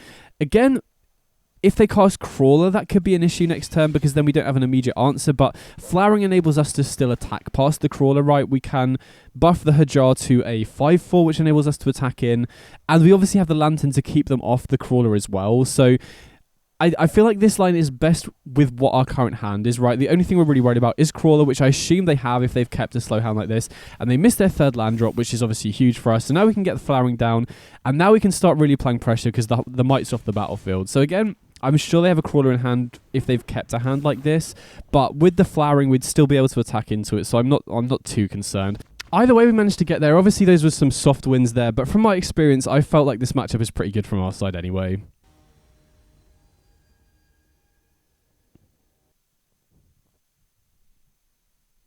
So going into round 4 here at 3-0, obviously feeling pretty good. And this hand's an interesting one. I'm never normally a fan of keeping one-landers, but a hand with double Halfling and C-Note Scout, especially with Scrove and Squee, I think this is a pretty reasonable keep, right? Obviously it becomes a lot worse if we don't draw a second land naturally and the opponent has an answer to the Halfling, which is more likely on the draw, right? Because the opponent can use both 1 and 2 mana removal to take out the Halfling, but I think this is a pretty reasonable keep because we have got good stuff to use with our Halfling mana, and if we do draw land off the top, we're in a pretty good spot as well.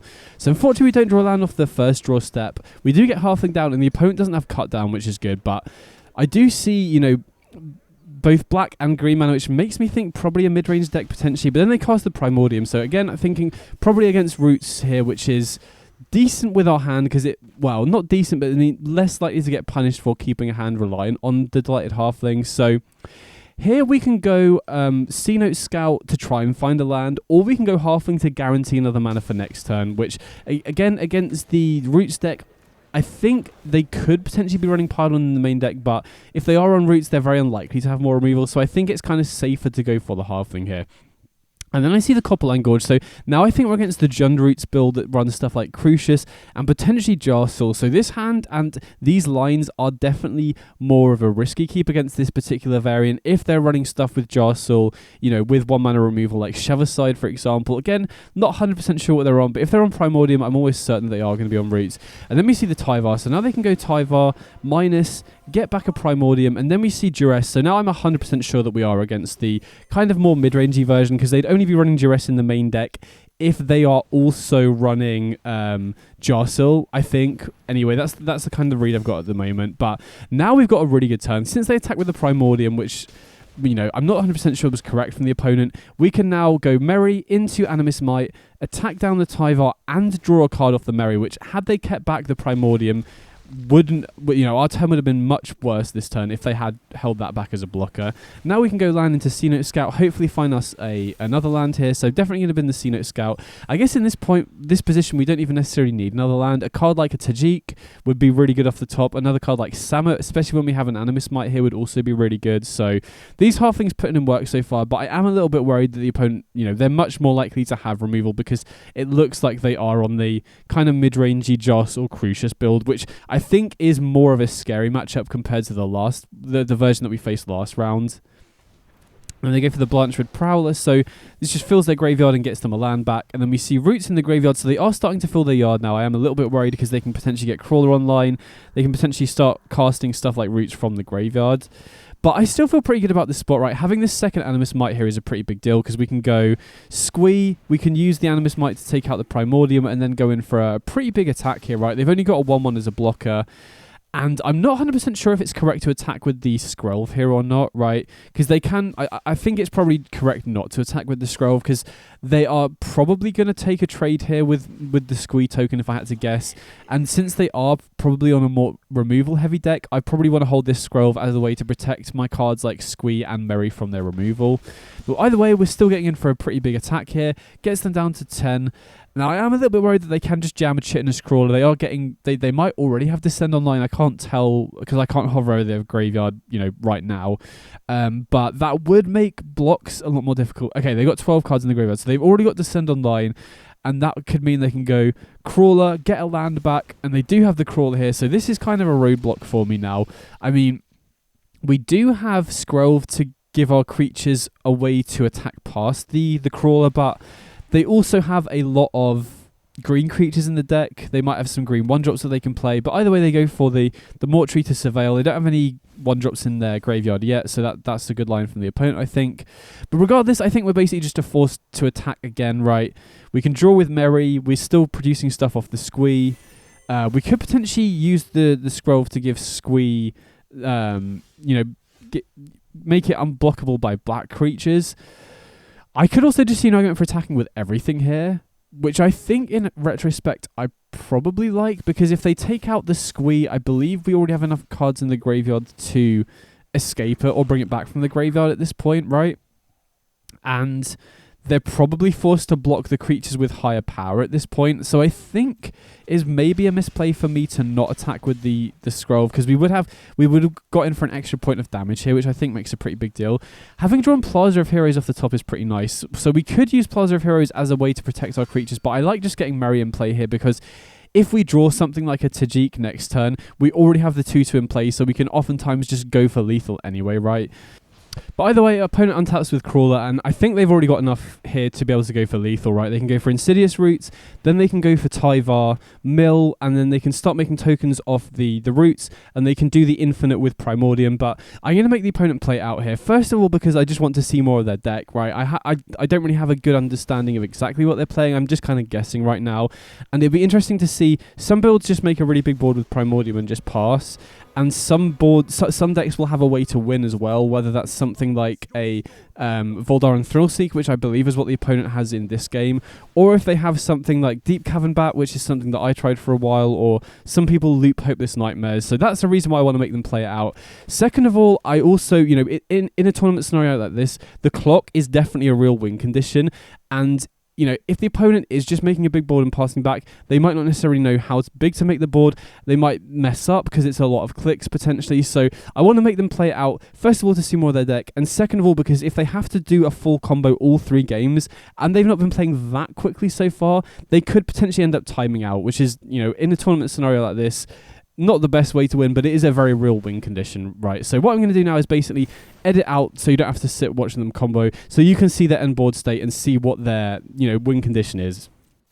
And so here, basically what the opponent's done is they've kept looping Tyvars over and over again to mill their graveyard, got a second Roots in play, and then they milled over a Voldaren Thrillseeker. Then they can recast the Agatha's Soul Cauldron off the Crawler, use the Soul Cauldron ability to give their creatures with counters the Thrillseeker ability, and then they can sack their massive token here to just basically fling their creature for lethal, which is a really interesting win condition. I've not played the Jund build, so that seems like a really clean way to win the game that doesn't take up too much clock. So going into post-sideboard games here, we did get pretty close to being able to race them there, and post-sideboard things, like I said last game, do get a lot better, right? We have the Haywire Mites to take out their cauldrons and the Insidious Roots. We have the Lanterns here to be able to cut them off the Crawler as well. And also, if they are running Jarasil, that's another way that we can keep them off using their, their 1-mana removal spells and stuff like that as well. And so definitely going to be bringing both of them. And then, same sideboarding as previously. I don't think Scroll... Scroll, maybe I'm supposed to keep it in this matchup over the Squeeze, potentially, because it looks like they are on a more interaction-heavy version. So maybe if I was going back to sideboarding now, I would maybe keep Scrolls in against this particular Jund build. But either way, I still like how I sideboarded there, right? We definitely want the Lanterns and the Haywire Mites, and post-sideboard should become a lot better, I think, because we have ways to keep them off their ways to beat us, right? I think they really struggle to beat us without the combo, and Might and Lantern are just the best ways to keep them off that. So this hand looks pretty decent, right? We've got C-Note Scout, which can hopefully dig us towards the 4th land for the Tajiks here. We also have a draw on turn 2, so as long as we can draw a 3-drop, we've got a really sick curve out. Even if we don't, I think we're going to be applying a lot of pressure pretty quickly. The opponent does lead on Halfling, though, which does, obviously is a concern because they can start getting ahead on mana, and it also means we don't have a good attack with the C-Note Scout, so slows us down a little bit and potentially speeds them up quite a lot. And they do have a turn 2 Crucius, which is a very strong start from the opponent here, but we still should start applying pressure pretty quickly. The nerf to Crucius is very real in scenarios like this because we can play Squee and attack with everything. If it was still a 3-3, it's much better at stonewalling us. And then we see Golem Patient Plotter, which isn't a card I've seen in these sorts of Roots decks at all. But either way, like I said, because Crucius is only 1 toughness, we can just play the Squee and start attacking with everything. They do block the Hajar here, which, I think makes sense. We are applying a lot of pressure otherwise, but getting Crucius off the board is huge, though, because, you know, if that's the card that really snowballs the game, gets them extra mana every single turn. I mean, maybe against our deck, which is essentially like an aggro tempo deck, it's not at its best, but if they can get close to a point where they're stabilized, it's really strong at ensuring that we don't get back in the game. And additionally, it can help them stabilize if they need additional mana to be able to cast multiple spells in the same turn as well. So at this point, I think I'm just trying to figure out exactly what they're using the Golem for. Obviously, it's nice with Roots because they can sacrifice a creature, put it back into their hand, and then get a token off the Roots, and then they can potentially discard it again to Crucius. So nice little engine with Crucius there, kind of a cool tech. They do have the Crawler, which is kind of a stumbling block. You know, it makes it harder for us to attack, but we're just going to go all in with everything, right? But they don't really have great blocks here. They can block the Squee, obviously, but we've already got a lot of power in play. We're getting in for a pretty big attack this turn, and then we've got, you know, the Tajik is making a 1/1 double striker next turn. So I think at this point we're just trying to basically just go as aggro as possible and try and attack around them, because the Crawler isn't online yet, right? Last game they managed to fill their graveyard a lot quicker because they had Primordiums and Tyvar in the early game. This game they've only got 3 cards in the graveyard, so... And, you know, the only way they won last game was being able to combo off just before we had lethal. This game, I think, is going to be a lot more difficult for the opponent because they don't have great ways to fill the graveyard. Having said that, they do have Roots here, which is kind of annoying because now they can use start using the Golems that they've got in the graveyard, especially because now they've got a second one off the Crawler ability from last turn. So here I presume they're tapping the Halfling for mana, and then they're going to use the Golem ability to sacrifice it, which then gives them a Roots token here. So... kind of becoming more clear in the moment why they've got the Golems, and then I believe they also play a Crucius here, right? So they use the mana off the Halfling to cast the Crucius, then they can, you know, make another copy of the Golem if they wanted to, and then discard the Golem that they just put into hand as well. So opponent is starting to stabilize somewhat, but again, the Roots token isn't massive yet. Again, Crucius is a 3/1, and we do draw another haste creature off the top, which is absolutely huge here. So this is really big, not only because it's another creature to apply pressure, but also because it can potentially draw us 3 cards here if the opponent doesn't block the Summer or the Vindicator. I think I make a mistake with my auto-tapping here. I should have used the white mana off the Thram Portal to cast the Summer in case we draw multiple Animus Mites. We've still got another Thram Portal in hand that we can put on green, but I think to be safe, I should have manually tapped that mana for white there for the Summer, just in case, because if we do draw multiples and they keep both the Crawler and the Crucius alive, it would be really nice to be able to just take out both of them. So not a game-altering mistake there, but I think I definitely should have just manually tapped there, because that is... I would want to use that white mana for the Summer, if that makes sense. So opponent does end up blocking both the Vindicator and the Summit here, which makes sense because that just denies us the card draw for this turn, which, you know, if we draw Animus Might is a pretty big deal. And so they go down to 2, but they've still only got 5 cards in the graveyard, right? And so here I want to represent having Reprieve. So I set stops during the opponent's turn just in case. Now the opponent hasn't seen Reprieve yet, so normally, you know, I would... advise not doing this because then you're kind of giving away that you've got Reprieve in the deck. But because I've cut Reprieve from my deck going into post-sideboard games, there's very little cost to me bluffing it here because it's not actually in my deck, right? And if the opponent thinks I do have it, it could alter how they play. So the nice thing about Golem, as opposed to the other graveyard cards that they might be running, like the Rabble Maverick, for example, is that they do have to sacrifice a creature every time they use it. So that does mean that currently they would have to sacrifice a Crucius in order to start getting the Roots online. Whereas something like the Maverick, they would have to just have to pay a green mana. They won't have to sacrifice anything in order to get Roots online. So they do play another Crawler here, and they do get to go up to 7 cards in the graveyard, but that's not enough to start activating the Crawler. They do obviously go up to 8 if they discard something off the Crucius, but I feel like we should be good here, right? Even if they have a removal spell, I believe we have enough in the grave. Oh no, we're 1 card short in the graveyard to escape the Squee here, but they basically need a removal spell or they're just dead, right? Because Tajik is going to be making another creature here. It's a flying creature as well, so they would need to use the Go for the Throat on that. So they basically need a removal spell, and we also have Plaza of Heroes to protect our Tajik in case they have exile-based removal, but regardless, we can just attack him with everything here and we go into game 3. So going into game 3 here, obviously being on the draw again is a slight disadvantage, but I do feel like, especially post-sideboard, we're definitely favoured against the Roots deck. Like we saw last game, if they can't combo off, they generally struggle to stop us from just attacking past for lethal. So as long as we have one of Haywire Might or Lantern, or we just, oftentimes we just have a fast start that can race before they can combo off anyway, we're usually the favourites going into it. So this hand, we don't have any lands that can produce actual mana, but with our current hand, it doesn't really matter. We can still go Haywire Might on turn 1, into Hajar or Merry, into, Samet on 3, into Tajik on 4. So as long as we can keep hitting land drops here, I feel pretty confident about this. So kind of annoying that I feel like if I drew the third land drop, I would go for Merry on 2, because then we can go Samet on turn 3, which is a really powerful curve out. But with not drawing the third land, I feel like we have to play it slightly safe here and go for the Hajar, because if we do miss a land drop off the top, we can then cast Merry, attack with both, and then draw a card. So if we had drawn the third land, I think we go for the slightly more powerful line there. We don't draw a third land, so I'm kind of happy that we did end up going for the Hajar here.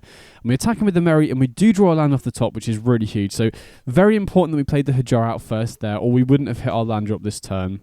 So they block with the Branch Prowler, which is pretty good for us, means they've got nothing in play. We do have the Animus Might now, and if they don't have a way to take out either of our creatures, we can just keep drawing off Merry as well, which is pretty huge. Unfortunately, they do have the Glistening Deluge, but that doesn't kill the Haywire Might, which is pretty big here. So unfortunately, we do miss the third land drop, but now we can go for Samet pretty cleanly. Samet also hits in, gives us another look at the land drop here, which is pretty big, and we hit it, which is huge. So now we can go Brushland into Delighted Halfling. Obviously, if they have another Deluge, that could be annoying, but that means that they're just not committing to the board at all, right? I would actually kind of prefer them to spend their whole turn going for Deluge this turn, because then we can just untap and go for Tajik the following turn, and they're not any closer to getting off their combo or their proactive game plan whatsoever. So now I feel really confident. Next turn, if they do play something like a Chitinous Crawler, we can go, because of the halfling mana, we can go Tajik into Animus Might, start applying a ton of pressure. We can draw an extra 2 off the Samut here. So I feel like we're so far ahead on tempo that it's going to be really tricky for the opponent to win from this point. So they do have Prowler, which is starting to fill their graveyard pretty quickly, but they do miss a land off the Prowler, which is obviously good for us. It means they miss value off that. So they ship it back, and we draw a Flowering off the top, which is pretty sweet. So we can either go for Tajik into Animus Might, or just Tajik on its own, or we can go Flowering into Squee, which is pretty interesting. I think for the most part, a general rule of thumb is if you can go for Tajik as early as possible and it makes sense on the board state, you should just go for it, because working up the Tajik chain really snowballs the game pretty quickly. So here I'm just manually tapping to ensure that I have green mana spare once I cast the Tajik. And the main reason for that is that it's really important for me to have green mana open for the Haywire Might. I feel like the only way I'm losing from this point is if they can combo off next turn, and their only way of doing it, I'm not even sure if it's possible at all, but I think their only real way of doing it is them going like Tyvar Mill into Agatha's Soul Cauldron. I don't even think that does it, but basically the only way I could conceivably lose this is if they use Insidious Roots or Soul Cauldron, and so having Haywire Might activation up should basically mean they have no way to combo off, and with no way to combo off, we should just win next turn, right? We can go Flowering into Double Might, we can go Flowering into Squee into Might if we draw another land off the top. So I feel like it's really important here to leave this green mana open just to shut off any potential outs the opponent might have, right? They could potentially go Roots into Agatha's Soul Cauldron, right? That could be a way to do it, because then they have... But I guess they'd need the Tyvar as well. So yeah, I'm not even sure if there's any possible way the opponent could win from this point, this turn at least. But, leaving open the Haywire Might mana is very low opportunity cost here, basically. So now we can just jam the Flowering, which provides a huge buff to our board. We can use the double Animus Might to take out 2 of their biggest blockers, and then just attack in for lethal. So, again, opponent did have a bit of a slow start this game, but this is the risk of running the Roots deck. You have to set up in the early turns, and this sort of tempo deck can really punish you for doing that. So end up winning and starting off 4-0, which is a really sick start.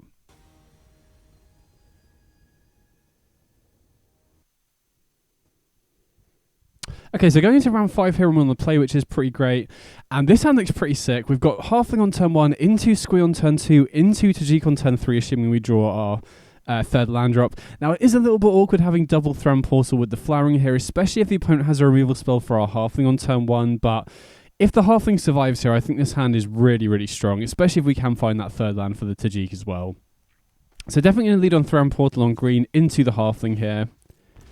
and then ship it back to the opponent and see what they're on. But yeah, like I said, if they kill the halfling here, we're left in kind of a tough spot where we're probably forced to play this Thran Portal on white so that we have reprieve up, and then we don't have a red source unless we draw one off the top.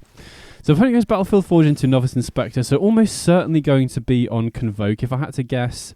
So because of that, and because we drew a halfling off the top, I think I like going for Flowering into halfling here, because if we are against Convoke, it's fairly easy for them to start blocking the squee, right? If we attack with the squee immediately, they can just block the 1/1 with the Novice Inspector anyway, and then once they start producing more bodies on the battlefield, it becomes even more difficult for us to attack through with the squee here. So going for double halfling and flowering means that we can just go for Tajik next turn regardless of if we draw a land or not, and it gets buffed by the flowering here. And I think generally Tajik is going to be very much more difficult for the Convoke deck to deal with, because it just stops them attacking, and also is eventually going to make, you know, the 6/1 Trampler and also Aurelia, which is really strong as well. Now, since the opponent's stuck on one land, I'm just going to apply as much pressure as possible. You know, against Convoke, it can be tempting to sit back on Tajik as a blocker, but we're definitely on the front foot in this game. So, you know, next time we're going to be making the double striker, which then gets buffed to a 2/2 because of flowering. We have squee and we have reprieve to back it up as well. So I feel like we're in a really solid spot here. So here, it's really important that we have reprieve open when we cast the squee. I'm not sure what they could have at instant speed. Maybe their own reprieve if they're running Convoke. But yeah, opponent just scoops it up. So obviously we had a very strong start there, and the opponent's start was kind of slow because they missed a land drop, and we were on the play as well. Post sideboard, this is definitely the matchup where we want the no witnesses, and I actually think I'm sideboarding slightly incorrectly here, and I address how I sideboard against Convoke in a later match in this qualifier, but I think in this matchup I should be cutting Squee and Scrolve and keep reprieve in the deck, because Scrolve does very little against them, right? Obviously they can hit Conclave Tribunal off Amara, but outside of that, you know, they have a variety of colours, so we can't really use it to force through damage, and they have very little removal they have very little removal, so the protection ability of Scrolve isn't that relevant. So I think I sideboard incorrectly in this match. I think I'd been sideboarding similarly in the past and kind of forgot about it, but yeah, against Convoke, you shouldn't sideboard like this. You should be cutting Squee, which is hard to attack it with, into their big board, obviously, when they start going very wide, and Scrolve, and keep in the 4 reprieves, which I think generally have much more utility in this matchup, because you can use them to hit their Convoke creatures, which is a really big tempo play. You know, if they tap their whole board out for something like a Knight Errant Evios, you can just reprieve that, and then all their creatures are tapped out so you can attack in and start getting ahead in terms of the race. So definitely think I made a mistake in terms of what I cut for this matchup, but the key thing in this matchup is that no witnesses gives you a way to recover from behind. As we saw that last game, once you get off on the front foot, you can force them into unfavourable blocks and then just start getting ahead early on, but from my experience, the average draw, Convoke versus Naya Legends, Convoke just goes bigger, right? They go wider, they commit to the board quicker, so it's very difficult to first attack past, but also have enough stuff back to stop what they're trying to do. They're generally the faster aggressive deck, if that makes sense. And so no witnesses is a really important way to punish them for committing to the board faster, which is typically how the matchup plays out. And also sometimes acts as an asymmetrical wrath, because you have a bunch of ways to give your creatures indestructible as well. So opponent leads on Lightning Helix, which I'm so happy to see there. It means it's another very slow start from the opponent. They just cast a Recruiter and attack him with it, and we draw a Summit off the top, so this is sweet for us. We get to attack him with both, draw a card off the Merry, draw a card off the Summit, and now we've got the Summit back to block the Recruiter as well, so we don't even really have to worry about them racing us. Then we can get Tajik down, then we can get Flowering into Squee down potentially if we draw more cards off the Summit. So again, kind of a slow start from the opponent, but that allows us to just utilize our proactive game plan, right? A lot of the time they will, having said that, they do have a pretty sick follow-up here, right? They've got Novice Inspector into Gleeful Demolition, and I believe they also have a Convoke creature here. I can't quite remember, probably a Knight Errant. But even with that as a decent follow-up, you know, we've still got Tajik down that can just block every single turn. We're also potentially able to just force them to make awkward blocks against us, right? Because we've got Flowering, we've got Squee, you know, that's just a way that we can force them on the back foot. And then obviously we're going to be drawing potentially off the Summit as well, which can then dig towards the no witnesses, which would be particularly nice once we have the Tajik in play as well. And this is also another scenario where Plaza of Heroes being able to tap for white when we have Tajik in play is really, really big, because otherwise we would only have one white mana off the Razor Edge Thicket, and we wouldn't be able to cast the the no witnesses if we did happen to draw it here. So we do go for Tajik here, and I'm not sure we really have great attacks. We could send in with everything, actually, to be fair, but we do need to be wary of them having the Imidane's Recruiter there, right? Because not only does Recruiter buff their whole board that they've got in play, but it can also give anything else they play haste here. So I'm just trying to calculate how much damage I'd be taking on the Crackback here if I did attack him with everything, and I think it's just too risky, right? Because they can potentially block the Samut with the Knight Errant, which would just eat our only blocker if we do send in with everything. Having said that, you know, we do potentially draw a lot of cards here, but I think if they hadn't hit that Imidane's Recruiter off the Knight Errant, then I'm probably more likely to go for a more aggressive attack here. But I think for now, we just have to play it safe. At 17, with an indestructible creature in play, I think we do have decent blocks here, right? If they do go Inspector into Recruiter, then I feel like we can defend against that fairly well, right? We are obviously going to take a decent amount of damage, but we can start eating up some of their blockers. And if that's the only, you know, real proactive card that they've got, they kind of run out of gas at that point, and we have, you know, multiple creatures that we can follow up with. We also have Flowering as well, which can buff our board.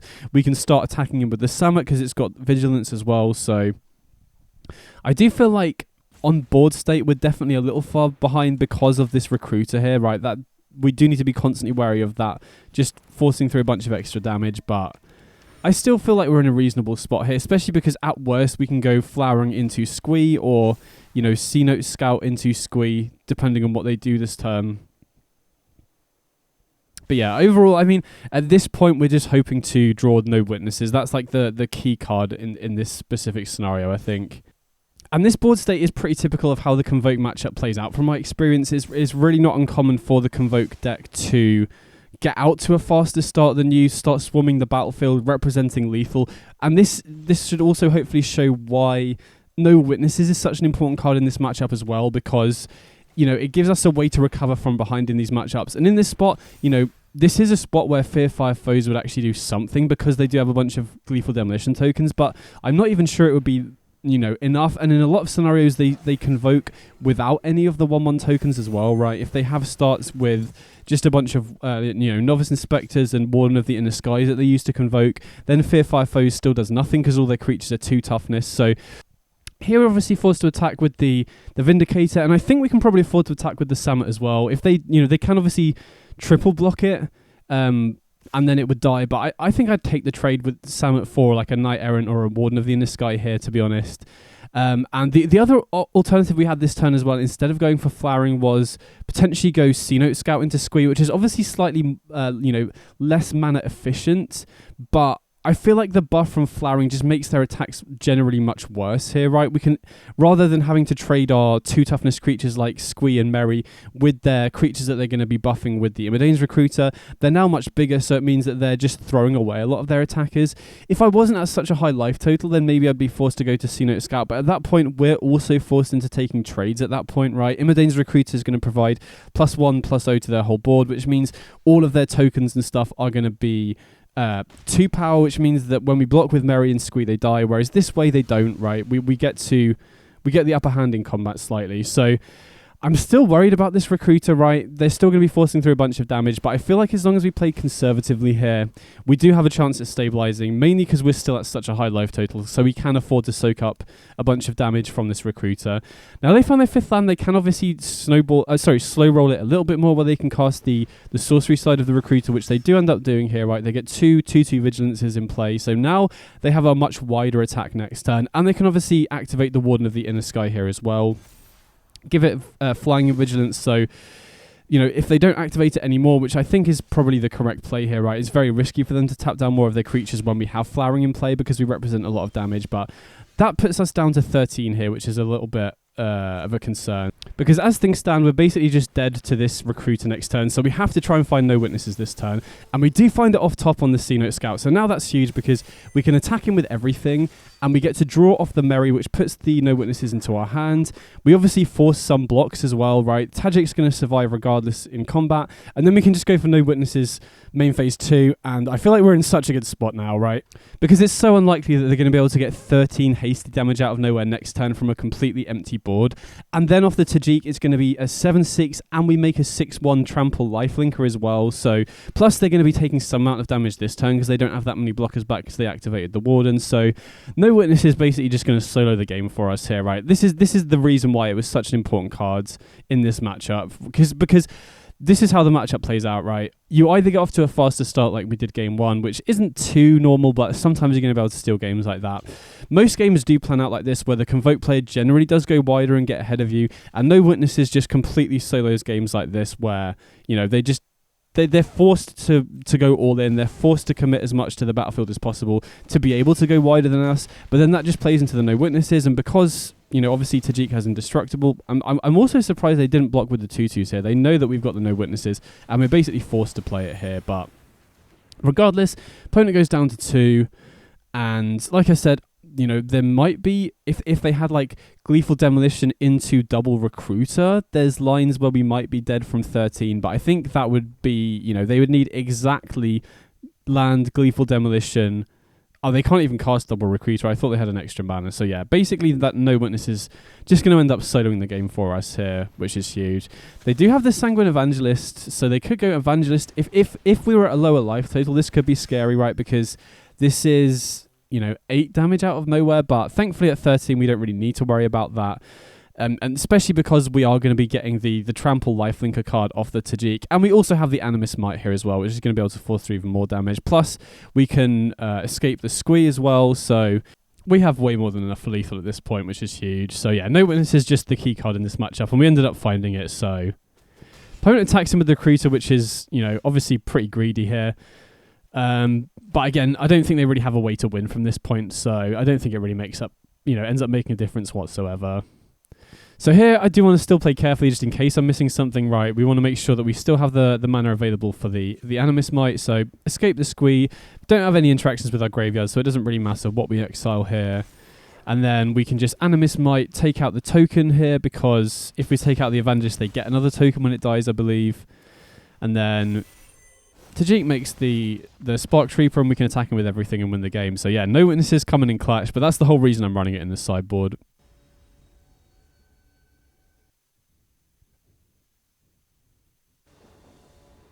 So going into round 6 at 5-0 here, and we're on the play, which is sick, and we have a really nice opening hand here. So we got Halfling into Merry and Skrull, potentially if the Halfling survives here, into potential Tajik on turn 3, which is sick. Plus we got the Reprieve here as well to defend our board once we do have a couple things in play.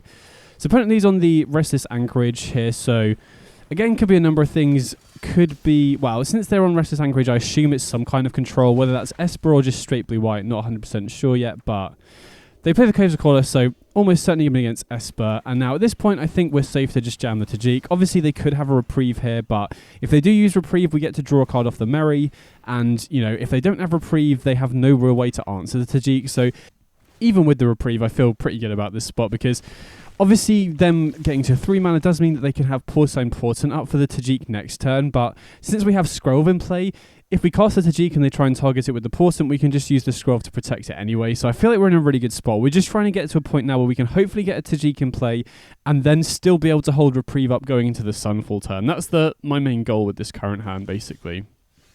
So again, making sure that we tap the Halfling for mana so that the Tajik can't be countered by something like a No More Lies. The Tajik resolves, which is absolutely huge. We get an extra creature in play, and now we're obviously going to be careful not to attack with the Scrove here, because we want to be able to protect the Tajik from the Porcine Portent. And now I feel like we're in an incredibly strong position, right? We still, you know, they don't have... The only thing that can really stabilize the opponent from this spot is Sunfall, and we're obviously going to be able to hold open Reprieve going into their Sunfall turn here, so... They do use the Porcine Portent to take out the Scrove, which could mean that they have a second Portent to take out the Tajik, which would then mean that we're not drawing off the Merry anymore, but we still have a reasonable amount of stuff in play. If we draw another land off the top, then we can potentially go Tajik and hold open Reprieve as well. So I think the key here from this point onwards is just I need to hold open Reprieve going into next turn, just so that we can, use Reprieve to stop Sunfall, basically, because I think that's the only real way we're losing from this point. So opponent could obviously be slow rolling the Porcine Portent slightly, but I feel like they're kind of forced to use it pre-combat to stop us getting the Swiftblade Vindicator if they do have it. They use the cut down on Merry, and again, there's no way that we're going to be using the Reprieve here. Reprieve is basically just here to stop Sunfall at this point and nothing else. So here, I think I attack him with everything, which again isn't, we don't really need to worry about having Reprieve or having like mana open to be able to pay for no more lives or something, because if they tap out for the Sunfall here, they're not going to be able to fight on the stack at all. So here I feel pretty good. Right, they ransom. Again, the only card that they can really get here to save them is going to be Sunfall. So with this Sauron's Ransom, I feel pretty confident that I can just place one card face down, because they're presumably looking for Sunfall. They might be looking for a land to cast the Sunfall, but regardless, I feel like I'm just going to put one face down, three face up. Going to put the best card, which is Portent, face down, so that if they do end up picking the face up pile, they don't just get 3 bangers, right? But I feel here, regardless, like the only way they're winning is if they go Sunfall, and we have the answer straight away. Obviously, they could use like, Porcine Portent into a removal spell, but even if they take out 2 of our creatures, we still have lethal in play already. So they go for Case of the Lost Witness here. So I presume they don't have Sunfall and they were looking to get Sunfall off the face down card. Now they're completely tapped out, we can just reprieve the Porcine Portent anyway. Thinking about it, that was probably a mistake. I'm probably supposed to just let them take the Tajik out and attack so that they don't know that I've got the reprieve. I mean, they can probably guess that I've got reprieve in the deck regardless, and it doesn't really matter that they get the knowledge that we have reprieve in the main deck anyway. Here's sideboarding against Esper control, like before, bring in the 3 invasions, and then again, we did see Case, so I think this is probably a variation of Esper where I'm supposed to trim a Flowering and keep in double Animus Might, because I imagine they're on Oracle, but since we've not seen Oracle, I feel like it's probably safe to just keep in the 4 Flowering and the 1 Might instead, because I feel like that's probably the safest base way to sideboard against Esper.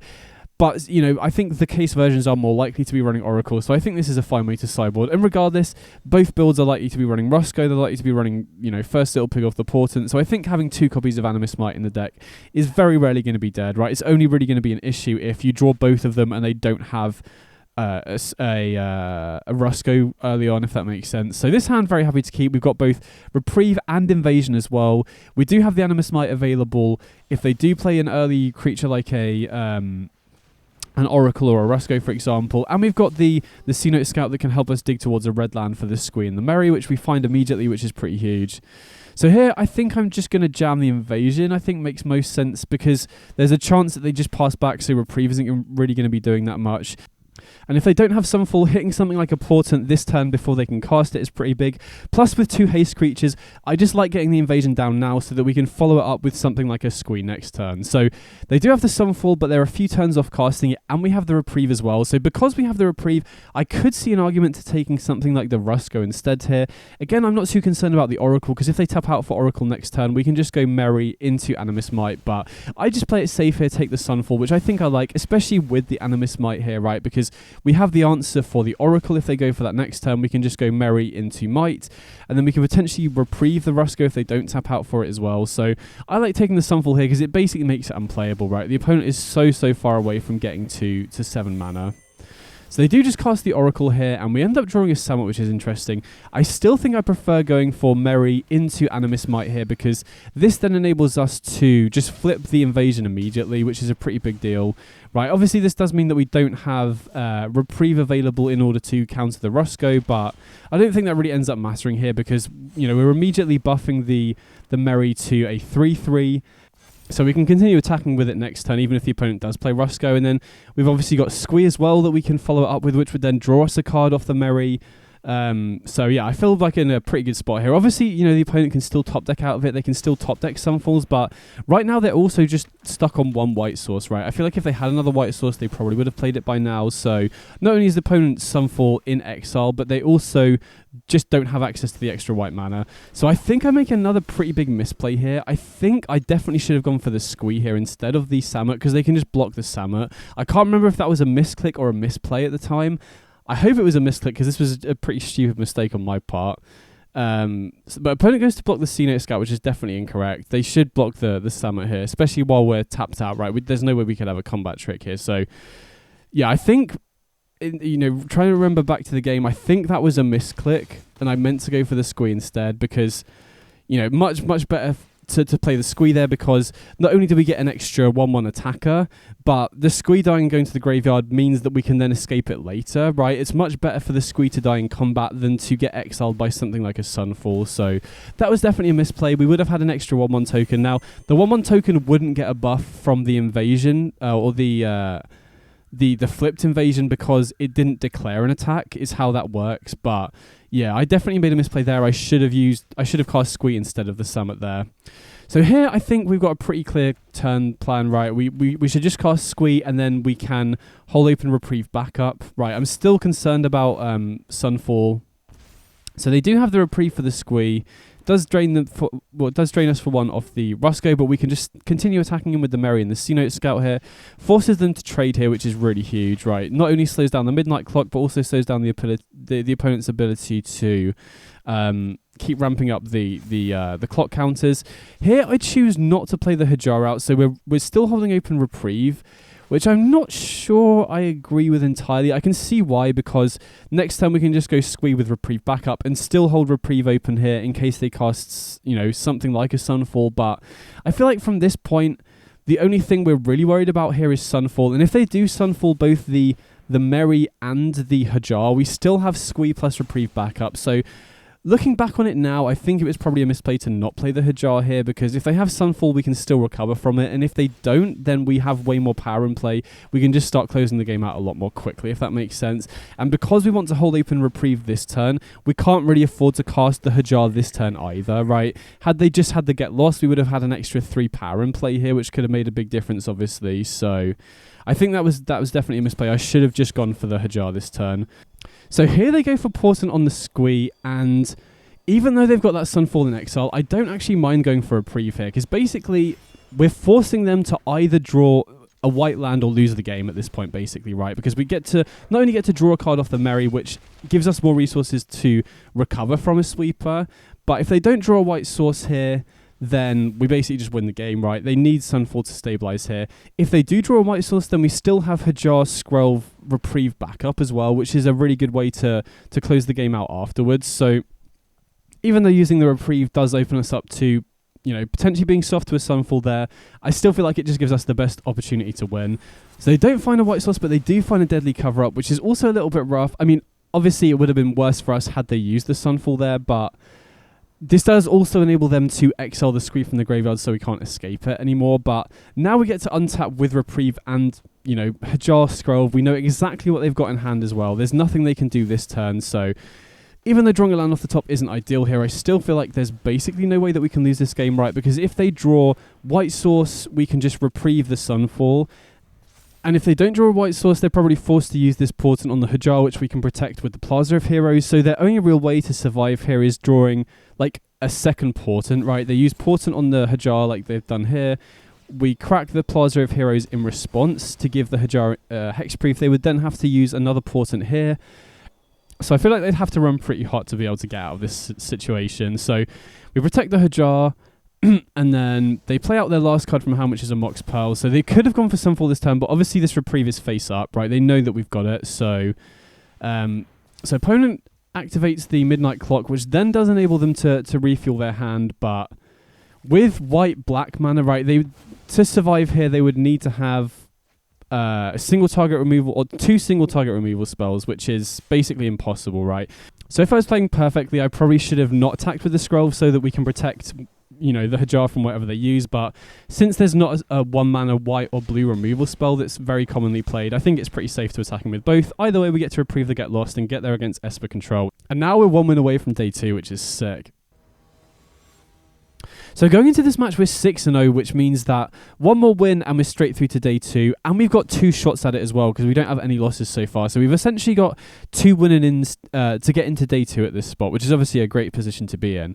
So we're going second here, and this hand is pretty sketchy, right? We do have Scroll into reprieve into Animus Might. I think I snap off keep on this a little bit too early though, because we are lacking top end. We do need help off the top of the deck to get there, but I can see the reasoning keeping this, right? We have Scroll on 1, we have reprieve on 2, we have Animus Might on 3 at worst, and we obviously have, reprieve would also draw us a card, so we can potentially draw into more stuff. But looking back on it, I think this was, closer to a mull than I initially thought, and I'm kind of surprised looking back on it that I snapped off keep so quickly. I would have thought that I would have at least thought about it a little bit more.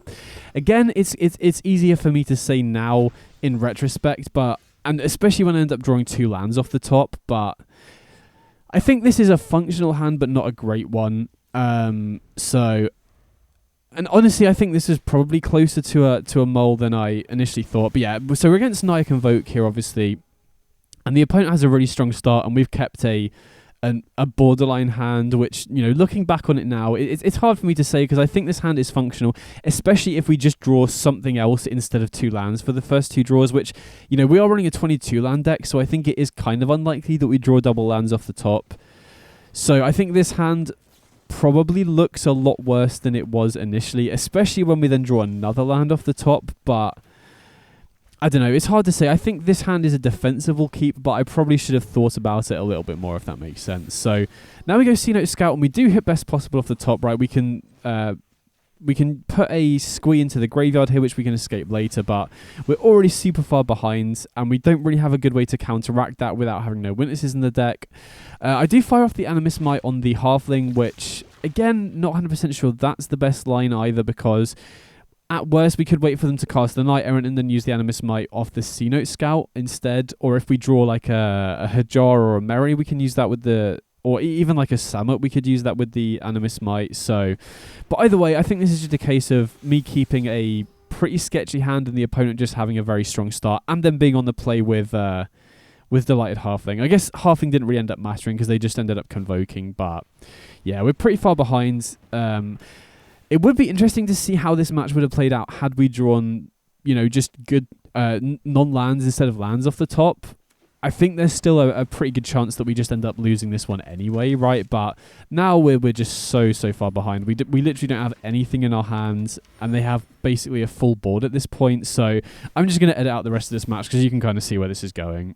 So yeah, unsurprisingly, just got overwhelmed on the board there. So going to game 2, sideboarding here, I sideboard correctly this time against Convoke. I end up cutting the squeeze and the scrolls for the no witnesses and the Arwens, which again, you know, is just good in aggro and obviously works very well with the no witnesses plan. But to be honest, I don't really mind losing game 1 because I think on average you're going to lose game 1 to get against Convoke with this deck.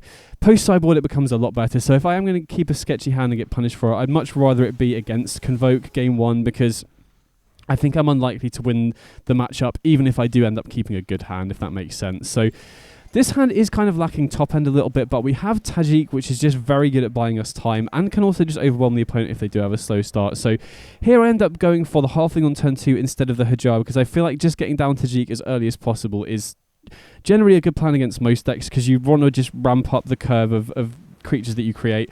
First of all, because the earlier you get them down, the more impact the first couple are likely to have, but also because you want to get to the Spark Trooper and then eventually the Aurelia as quickly as possible. And also getting it down early against aggro means that you have blockers down early as well, which is a pretty big deal, especially against Convoke, right? You don't want to bleed early damage against them if possible. And we draw a Flowering off the top, which is a really nice draw here. So here, we're forced to attack with the 1/1, so I think it makes sense to attack with the C-Note Scout as well. And I could potentially see an argument for attacking him with the Tajik as well, but I feel like without a really great follow-up, I prefer keeping the Tajik back here because I think it's unlikely that they're going to be able to activate the Warden twice next turn. Could obviously be wrong on that, but I like keeping it back because I don't feel like we're really going to be racing against Convoke. And like I said, you don't really want to be leaking damage early because that can make the difference between the opponent being able to attack for lethal off something like an Imidane's Recruiter, or, you know, being able to stabilize like we saw against the Boros Convoke deck earlier. So I still feel like we're in a reasonable spot here, right? We've got Flowering coming down next turn, which then is really nice going into the Swiftblade Vindicator turn because even if they do build up a wide board of creatures, it's very difficult for them to profitably block a 2/2 double strike creature, especially because it has Vigilance as well. And so even if we don't draw anything good, next turn just being able to go Flowering into Hajar seems pretty nice. Now, unfortunately, they do get enough in play to activate the Warden twice here to give it Flying and Vigilance, so we probably could have attacked with the Tajik and got away with it, but I think on balance, I prefer keeping the Tajik back here because if they don't have a way to activate Warden twice, then it's nice having the Tajik back just to stop them attacking in with the Wardens and the Halflings, for example. You know, especially if they had Imidane's Recruiter instead that turn, that would have been a really punishing sequence for me if I'd attacked with the Tajik. So here we get the Hajar into play. We're forced to attack with the Swiftblade Vindicator, which is kind of awkward into this 4/5 Warden, but, you know, got to attack with it there. And I'm just going to attack in with everything here because they've only got one creature left back to block. If they want to block the Swiftblade Vindicator, they have to take 9 damage here, right? Which is quite a lot and might force them to have to keep stuff back next turn. Might force them to not activate Warden as many times. If I didn't have the Hajar here as a blocker, then I think it becomes a little bit more sketchy.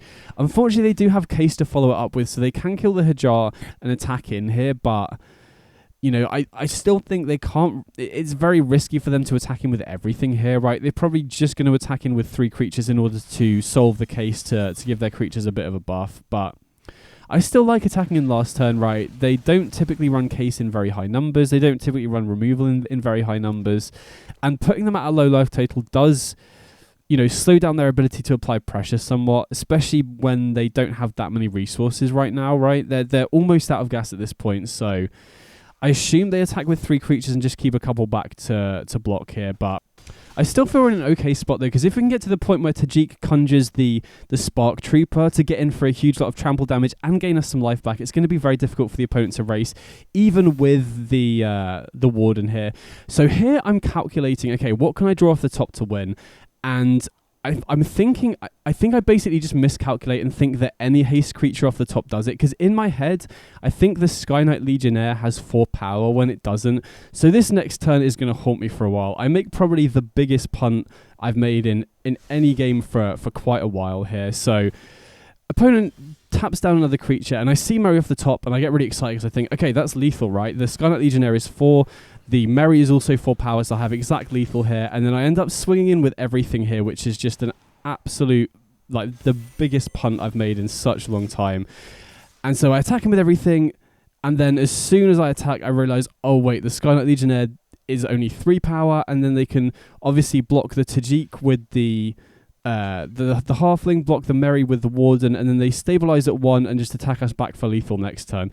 If I just attacked with the Legionnaire, I think I probably win this game anyway, right? Because next time we get the Spark Trooper, we can attack him with Mary, we can attack him with the Trooper, and then we basically just win the game the following turn. So I just completely punted this game. Now, having said that, we are a game down. There's no guarantee that we win the game 3, but that is such a bad punt. If I'd won that and then gone on to win game 3, we'd be straight into day 2. So that one was a big misplay on my part. So going into this last round, this is the final boss, right? This is the winning in. If I win this, I'm into day 2. If I don't, then we end up going 6-2 after starting off 6-0, which is going to sting, especially after that punt in that last game, right?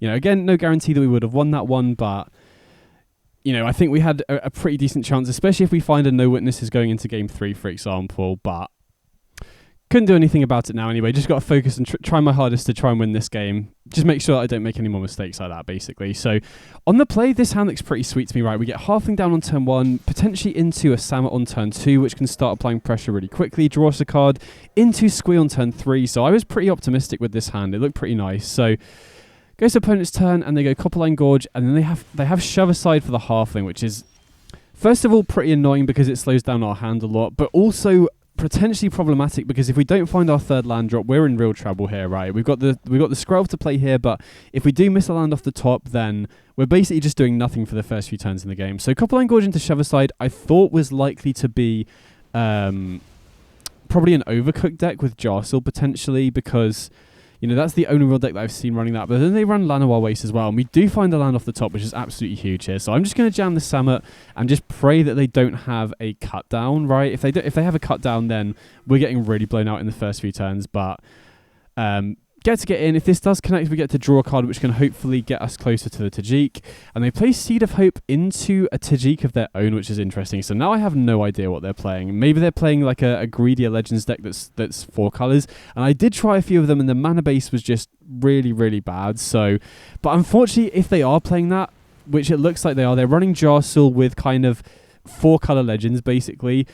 This is the sort of deck that is going to have a much worse matchup against the rest of the field, but is going to be able to go over the top of us, unfortunately. So I was kind of gutted to see this, because this is basically, I feel like, a deck that would have struggled a lot more against what the rest of the expected field was, and will also just lose to mana base issues much more often than we do.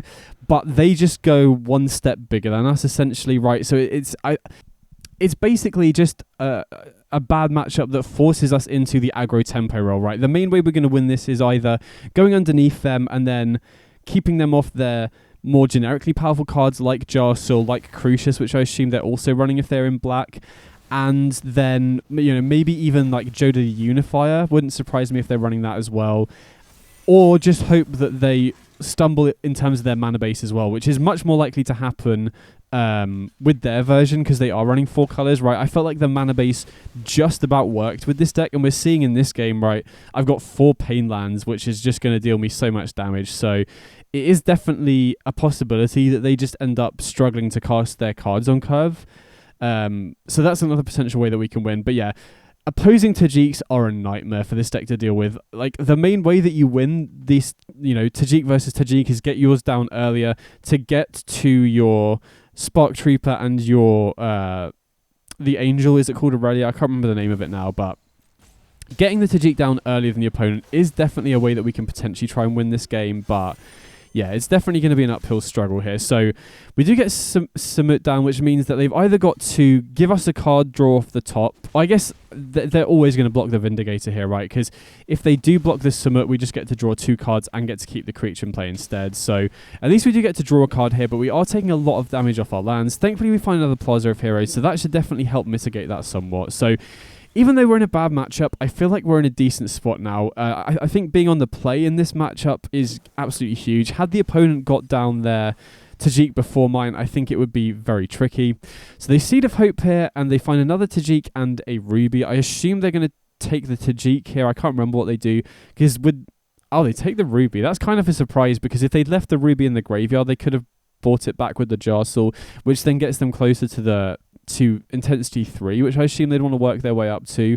I guess having a second Tajik in hand doesn't really do all that much, but at least it enables them to use the Jarsoul for free, and also is more efficient with their mana, right? Because say they have a 3-drop here, they can potentially go 3-drop and buy back the Ruby from the graveyard, but I guess it's, it doesn't really make too much of a difference. So here they go Ruby into Hajar. So opponent's building up a board, but we also have a pretty decent board state ourselves.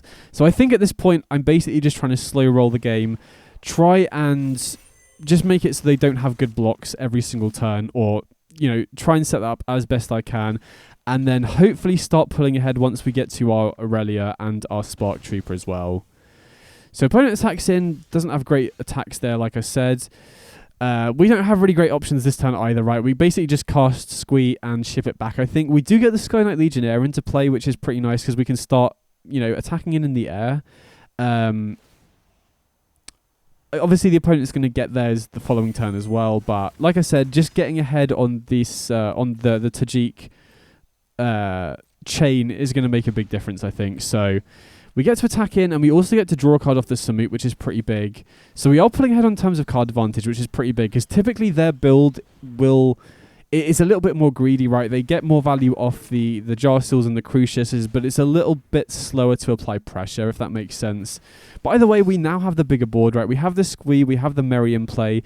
They're forced to attack with the Sky Knight Legionnaire as well, which means that we can attack back with ours, which is especially important as well because we're getting our Aurelia next turn, right? So if they are running Legends, they're not going to be running many flying creatures, which means that we should be pretty clear to attack in. Now, having said that, I think we don't have a good enough attack yet to start triggering the Lightning Helix mode on the Aurelia, but we can at least start using it to draw a card every single turn, right? We can just attack in with the Legionnaire, the Aurelia, and probably the Merry here, because that will also draw us an extra card. I feel like it's really important at this point to start trying to pull ahead on card advantage so that the opponent doesn't get ahead on the board as well. But yeah, either way, definitely kind of a slow, grindy matchup here. Both players kind of stalled on the board. And the opponent activates the Hajar, which makes sense. Now I kind of see why they might have wanted to prioritize getting the Ruby back, because now they can just use the Jarsoul to rebuy the Hajar. And now we're forced into some pretty awkward blocks here, right? They're going to probably attack him with everything, and they're at a high life total here where, they don't really need to worry too much about us just going for lethal on the attack back. But because their creatures have indestructible, and we're at a relatively low life total here because of all the pain lands, we're basically forced into a couple of chump blocks, which is not ideal here. So we're obviously going to block we get a free block with the Tajik, which is pretty obvious, but I think we have to chump with the C-Note Scout, and since we're taking 2 in the air, I think it also makes sense to block something else here, just to soak up a bit more damage. Maybe the Squeeze, because we're not really going to be attacking him with the Squee anytime soon. And we can also replay it from the graveyard later once it gets filled a little bit more. So I think I do like blocking the Jarsoul here. especially because the opponent is going to be getting a Spark Trooper next turn. Oh yeah, we're getting Spark Trooper, not Aurelia. Aurelia is a turn afterwards, obviously. So I think it is important to soak up the damage here, especially in case they've got like another haste creature that they're holding on to. Because the Spark Trooper, even though we get ours first, which is going to swing the life total race slightly back in our favour, we don't just want to be dead to, you know, them casting another haste creature into a Spark Trooper the following turn. So see what the opponent's got here. They just cast a Halfling and then ship it back, I think. Notably, they do also have Plaza of Heroes available here, so they can, potentially block and protect their Hajar if they wanted to. But since we're only getting Spark Trooper here, I don't think that really is going to come up. They're probably just going to let the damage through, especially because they're still at 17. They've still got quite a lot of life total to play with here. And thankfully, we do have enough cards in our graveyard now because the Scout died that we can escape the squee as well, right? So I think the turn here is just going to be get this Spark Trooper, swing in with it to gain life back, which is going to be very relevant here just to ensure that we don't get raced. As I said, if we'd been on the draw here, it would have made a very big difference because the opponent would have been attacking with their Spark Trooper before ours. And when we're stuck at 5, that's going to make a really big difference. So I'm just trying to calculate here whether it's worth attacking with anything else. I don't believe it is really. Like, if they attack with the Legionnaire, we want to be able to trade with it. We don't want to take an unnecessary damage there if we can avoid it either. So we get in with the Spark Trooper. I can't remember if they block or not, but I presume they wouldn't here, unless they have a removal spell potentially. But we have this scroll to protect the Spark Trooper from something like a Shove-Aside anyway, right? So the Spark Trooper gets in, we gain 6 life, and we get to draw a card off the Summit, which is pretty nice. Unfortunately, it's just a land, but this turn kind of plays itself now, I think. We just go for the Halfling, we escape the squee as just an extra blocker on the battlefield, and then going into next turn is when we do get the Aurelia, I believe. So that is when we can start getting card advantage, right? We can potentially attack with the Aurelia, Scarlet Legionnaire, and maybe a Merry to draw an extra card as well. And, if the opponent does get greedy with attacks, we can potentially attack with even more and start using the Lightning Helix mode, for example. And the other nice thing about getting Aurelia in play is it also triggers off the opponent's attack phases, I believe. So if the opponent does choose to attack us with multiple creatures, we can potentially draw cards. If they decide to go for an Alpha Strike, we get to Lightning Helix them back as well. So, like I said, in these sorts of matchups where both player has Tajik, the player to get the first one down really does make a difference. So here they still have the Hajar available, but, I think it's very risky for them to preemptively crack it here or, to use it in general because we are getting the Aurelia next turn, which can start Lightning Helixing them. So I think them just attacking with the Spark Trooper makes sense here, but we thankfully have our Tajik back, so we're only going to take 1 damage off the trample here. Obviously, they do get the lifelink damage back, but I think at this point where both players have a reasonable life total, it's largely going to come down to who gets ahead on terms of card advantage here. And I think getting Aurelia down and also having Merry available is a pretty big deal. So we draw Animus Might here, which seems like a very useful card to find in this spot. And I think we're basically forced to use this on the Hajar, right? Because whatever we target, unless we're going to target a non-legendary creature like the Legionnaire, if we target a legendary creature, they're just going to be able to protect it with Hajar. And if they don't choose to protect it with Hajar, then it means they value the Hajar more than the other creature anyway. So I think, regardless, we're basically forced to use this Might on Hajar. I'm just trying to think the best time to use it. And I think I'm going to use it now because then they're forced to crack it, right? Which then means that we have a clearer idea of what our attacks should look like here. So we use the Might, and now we get the Aurelia. And obviously now their creatures have Indestructible. It's definitely not worth attacking with 5 creatures for the Helix ability, but I still think it's probably worth attacking with 3, and I think the best creature to attack him with is either Merry, which draws us an extra card, or just a creature that we're happy to throw away like a Halfling maybe. But I think in this spot it probably makes more sense to attack with the Merry here because we are losing a 2-2 as opposed to a 1-2, but we are drawing an extra card, which, like I said, I feel like this board state is going to come down to card advantage more than anything else. So we do get to draw 2 here, which is a pretty big deal. They do get to eat the Merry in combat, but outside of that, I still feel like we're in a reasonable position, right? They can trade the Legionnaires, which I'm pretty happy to do. I think if I was the opponent, I'd probably trade the Legionnaires here because, we're just getting in for free damage otherwise, right? We're going to be able to cleanly block their Legionnaire with our Aurelia next turn anyway.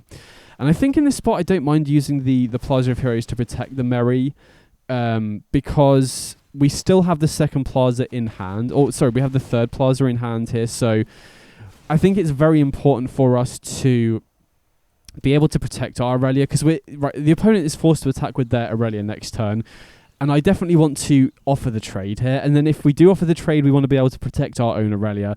Now, the opponent does obviously have their own Plaza of Heroes, so there's a chance that they might also use their Plaza to protect their Aurelia, but I still feel good about that because then we can Animus Might to get rid of their Aurelia, and Plaza of Heroes will be gone at that point, if that makes sense. So I think it makes sense to use the Plaza mana there with Merry. It does mean that we don't get to commit the C-Note Scout to the board, but if we do use the Plaza here, we're being much more efficient with our mana, if that makes sense. Unfortunately, they also do get to rebuy the Legionnaire with the Jarsil here, which does mean they have another attacker in the air, but thankfully, because we gained life back off the Spark Trooper, we don't really need to worry about them attacking with both, right? If they attack with the Legionnaire as well, we can just eat it in combat with the Aurelia. So I think from the opponent's perspective, it's maybe a little risky to do that. But either way, I was planning to block their Aurelia with ours anyway. So it probably would have been better. Well, from our perspective, it would have been worse if the opponent had chosen to attack with the Legionnaire, because I think we're going to be blocking with we're going to be blocking their Aurelia with ours regardless, if that makes sense. So they do crack their Plaza of Heroes. Unfortunately, we do have to take 2 damage off the Thran portals to activate ours, but I think it's very important to keep our Aurelia in play. You know, this is kind of the way that you can break these kind of dynamics on the board, where the ground is really gummed up with creatures, but you have the biggest flyer. Is how you can often pull ahead in these scenarios. So opponent does have Crucius, which is another way that they can start pulling ahead, but I think it makes sense for us to use our Animus Might on the Aurelia rather than the Crucius here, because attacking in the air is a way that we can potentially win. And we draw the Flowering off the top, which is a very, very big draw here as well. So I think we definitely want to play the Flowering here, and I'm just trying to figure out the best way to play it. Again, we really don't want to take damage off our lands if we can avoid it, but I also feel like it's quite important to have access to the Plaza of Heroes if we wanted to. So we get the Flowering down, which provides obviously a massive buff to our board here.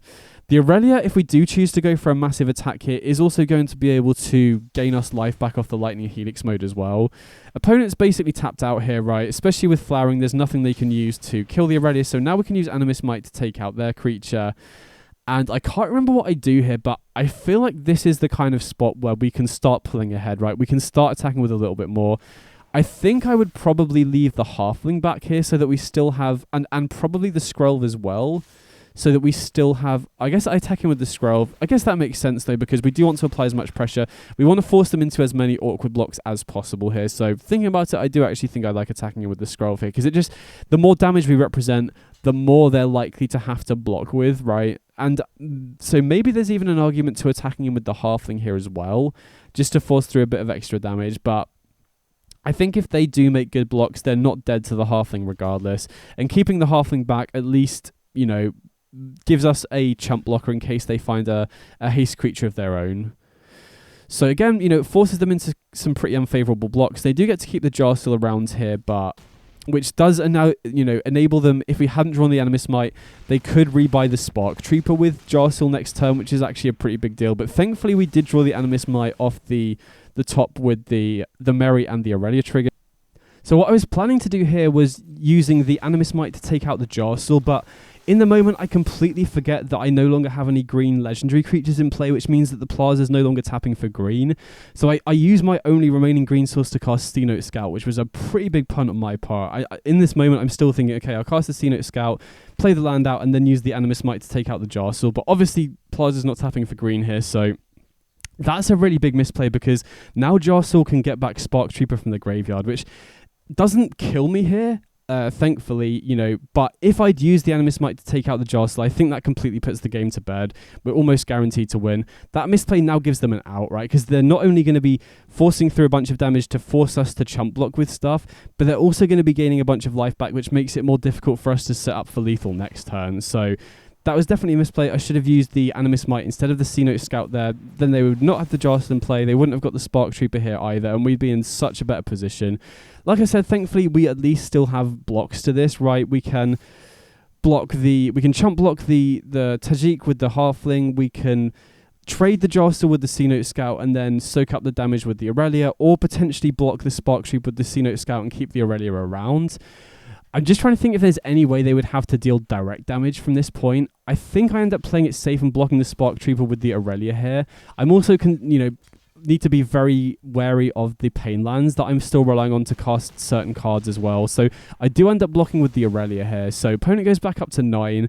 and that was a pretty big mistake on my part, but I still think we're in a winning position here, right? Especially with this Animus Might and the Hajar being able to buff our other two creatures. So thankfully we do end up winning there, but that was a potentially, that was definitely a big mistake on my part, not realizing that I couldn't cast the Animus Might after the C-Note Scout there. So this is definitely the sort of matchup where I want to have the Arwen here, because it's just very good at slowing the opponent down, especially on the draw. But having said that, I think I'm also kind of just forced into the aggro role here, right? We need to just leverage reprieve from them not casting the more expensive stuff than us. But either way, I just feel like Squee is just not going to be getting in for damage unless we have a very early flowering of the white tree. So especially on the draw, I like cutting the squeeze here. And I end up bringing in a Soul Guide Lantern as like a way to stop the Jarsil. I still don't know if I like that game plan, because you're using a card to, the opponent still gets the Jarsil as a 3/3 creature. You're just shutting off the ability for it to activate, and it's only a one-shot thing, so I'm not even sure I like bringing the Lantern here. I think in retrospect, I probably should have had, a single copy of Squee or a Haywire Might in that slot instead. But basically, I feel like the only way I'm going to be winning this matchup now is if I go underneath the opponent and have reprieve to be able to stop their more expensive top-end stuff. But either way, just going to edit out and we'll get straight into game 2.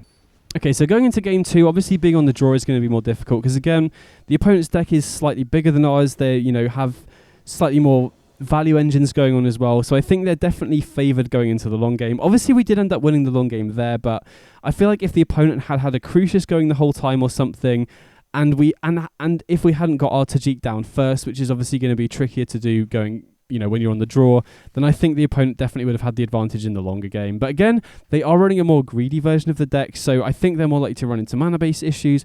They're also sometimes likely going to have slightly slower, clunkier hands than us as well. So this hand I think is decent, right? Having Halfling on turn 1 is going to be huge. Even though we've seen, 2 Shover Sides, we've at least got Merry to follow it up, and we've got 2 Reprieves as well. So my kind of goal with this hand is get Halfling down, get Merry into play, ideally alongside another legendary creature. If we found something like a Hajar or a Samet off the top and the Halfling survived, that would be really sick. And then if we can defend our board of Merry plus another legendary creature with these Reprieves, that would be a really sick start. So definitely going to prioritize playing the Thicket here in case they have a removal spell for the Halfling and we find a flowering off the top. Leading on the Razorverge Thicket then enables us to go Thram Portal into flowering. Now, having said that, there's still a chance that I might prioritise getting Merry into play first, because we've got a second copy, so it wouldn't be too bad to bait out a removal spell like a Shoverside on a Merry, but have to see how it plays out. So opponent just goes for Ruby and ships it back, and we could obviously go for Merry here, but going into their turn 3 with 4 mana, I think it makes a lot more sense to hold open Reprieve here, because if they have Tajik, I think it's very important to keep them off that. If they have Jarsil or Crucius, I really want to keep them off that as well. And going Reprieve this turn then enables me to go Merry into Reprieve again the following turn, right? Because we go into the next turn with 4 mana, we can get a creature in play and then use Reprieve to back it up here as well, which, having 3 Reprieves I think is the right way to go about it. So opponent does go for Jarsil. We're definitely going to Reprieve that. Keep them off the board. Drawing Scroll here is pretty nice, because that gives us another creature that we can use to potentially attack with the Merry. So here I think I like going for... it's much more mana efficient to go for Merry or Flowering, but I think there is potentially an argument for going to Skrelv here so that Merry can start drawing us cards the following turn. But I think it makes more sense to be more mana efficient. Again, we could have also gone for Flowering as well, but I think with Reprieves, we really want to try and leverage advantage by bouncing the opponent's stuff every single turn. And Merry here is just going to start applying pressure to their life total. I guess if we get Flowering in play first, then Merry applies double the amount of power to them next turn anyway. So looking back on it now, it probably would have been slightly better to go for Flowering last turn so that we can then go Haste Merry. That's a 4/3 this turn, and then we've already got the Flowering in play. So here opponent goes for Halfling, and I really wish that the Razorverge Thicket was an untapped land, because then we can go for Samet and still hold open the Reprieve here, right? Which would be huge, because then we're drawing an extra 2 cards, and then we're really leveraging the Reprieve, because then, presumably they tap out for something, we Reprieve it, and then we can draw an extra 1 off the Merry again the following turn. But either way, we've got Reprieve again to slow them down. This is kind of the way I see that we beat the opponent, right? They're running slightly more expensive, slightly clunkier cards, so if we can just keep them off the board and develop our own board, then we have a good way to attack what they're doing, basically.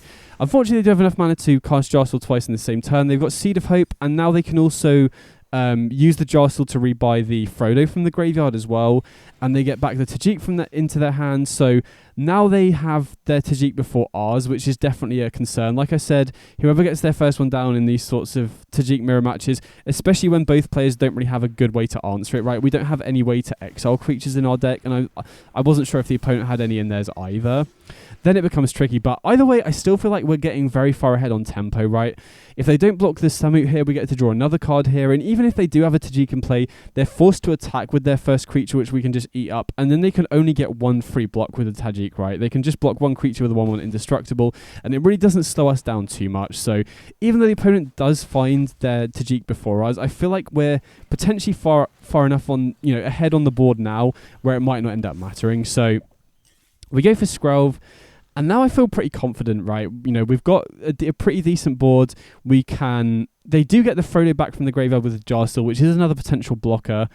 But, considering they have a Tajik and we don't have ours, I still feel like we've got a pretty good shot in this game here. Unfortunately, if we don't have the fourth reprieve would just be the nuts here, right? Because we would have the mana to cast it off this plaza here, which would probably just put the game out of reach for the opponent, right? We get to attack in again. Merry draws us another card. They don't really have great blocks, and we're representing lethal damage, so they're forced into some chump blocks at that point as well.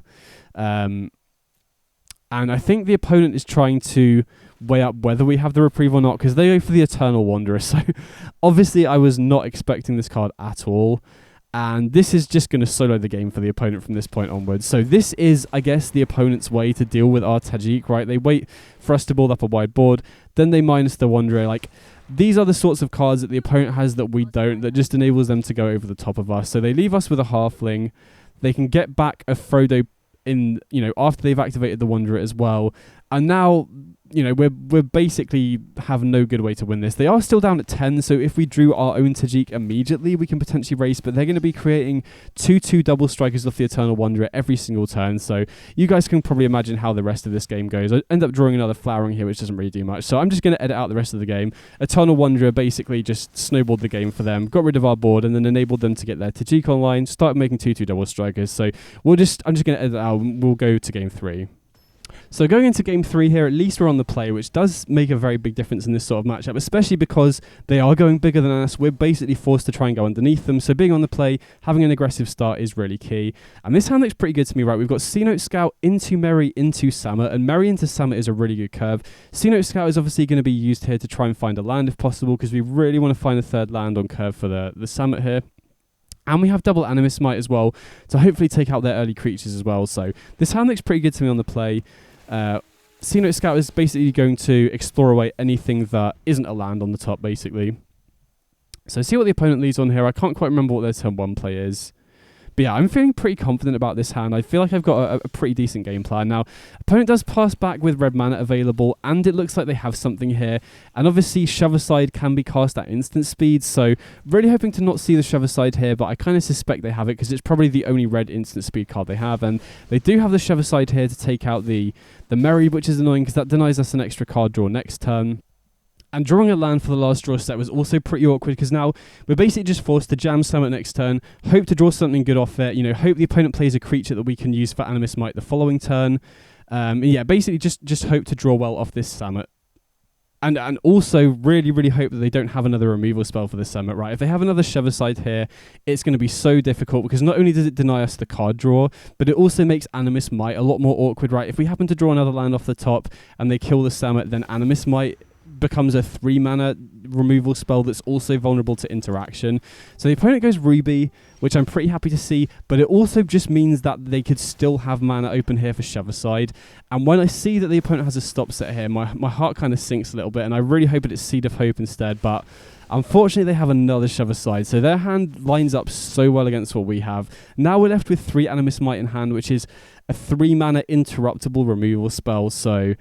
And, like I said, their deck goes a lot bigger than ours as well, so I feel like I'm kind of out of gas already, which is really rough. Had they not had the second Shove Aside, I feel like I'm in a much better position here, but this is kind of rough because, now if we don't draw anything great off the top and they have another Shove Aside, when we try to Animus Might and kill their Crucius, they can kill our Sea Scout in response, which basically just leaves us with absolutely nothing. So I definitely still feel like this hand was a good keep and could have definitely won us the game had the opponent not had the 2 Shoversides. And looking at their deck list, I believe that Shoverside is their only instant speed removal spell. So it was kind of unfortunate for us that they happen to have both of them in their opening, or in their first few draws at the very least. So opponent has the Crucius here, and they discard the Aelwyn, which I'm a little bit worried about, and they pick Ambitious, so that is probably tutoring for the Eternal Wanderer, if I had to guess. That's their probably big card that they can tutor with off the Crucius at the top end.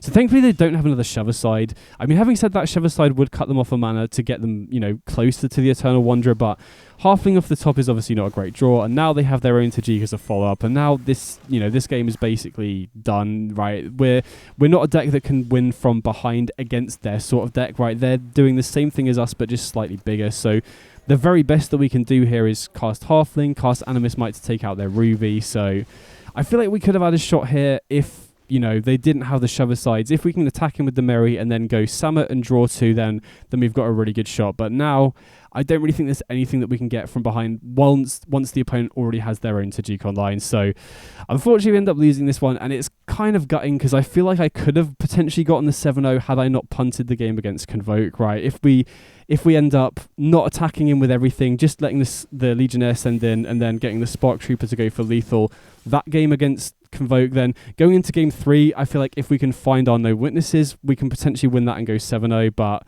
unfortunately, we end up going against one of the kind of rare bad matchups for this deck, which is essentially, you know, Legends but a little bit bigger. So end up going 6-2 here, which was kind of gutting because, you know, with the way the structure is for the qualifiers, it's really, really difficult to get a 7-0 or a 7-1. And I definitely felt like this deck was good enough to get there. It just didn't end up working out. So just going to edit to the end of the game, and then we'll have a little wrap up at the end of the video.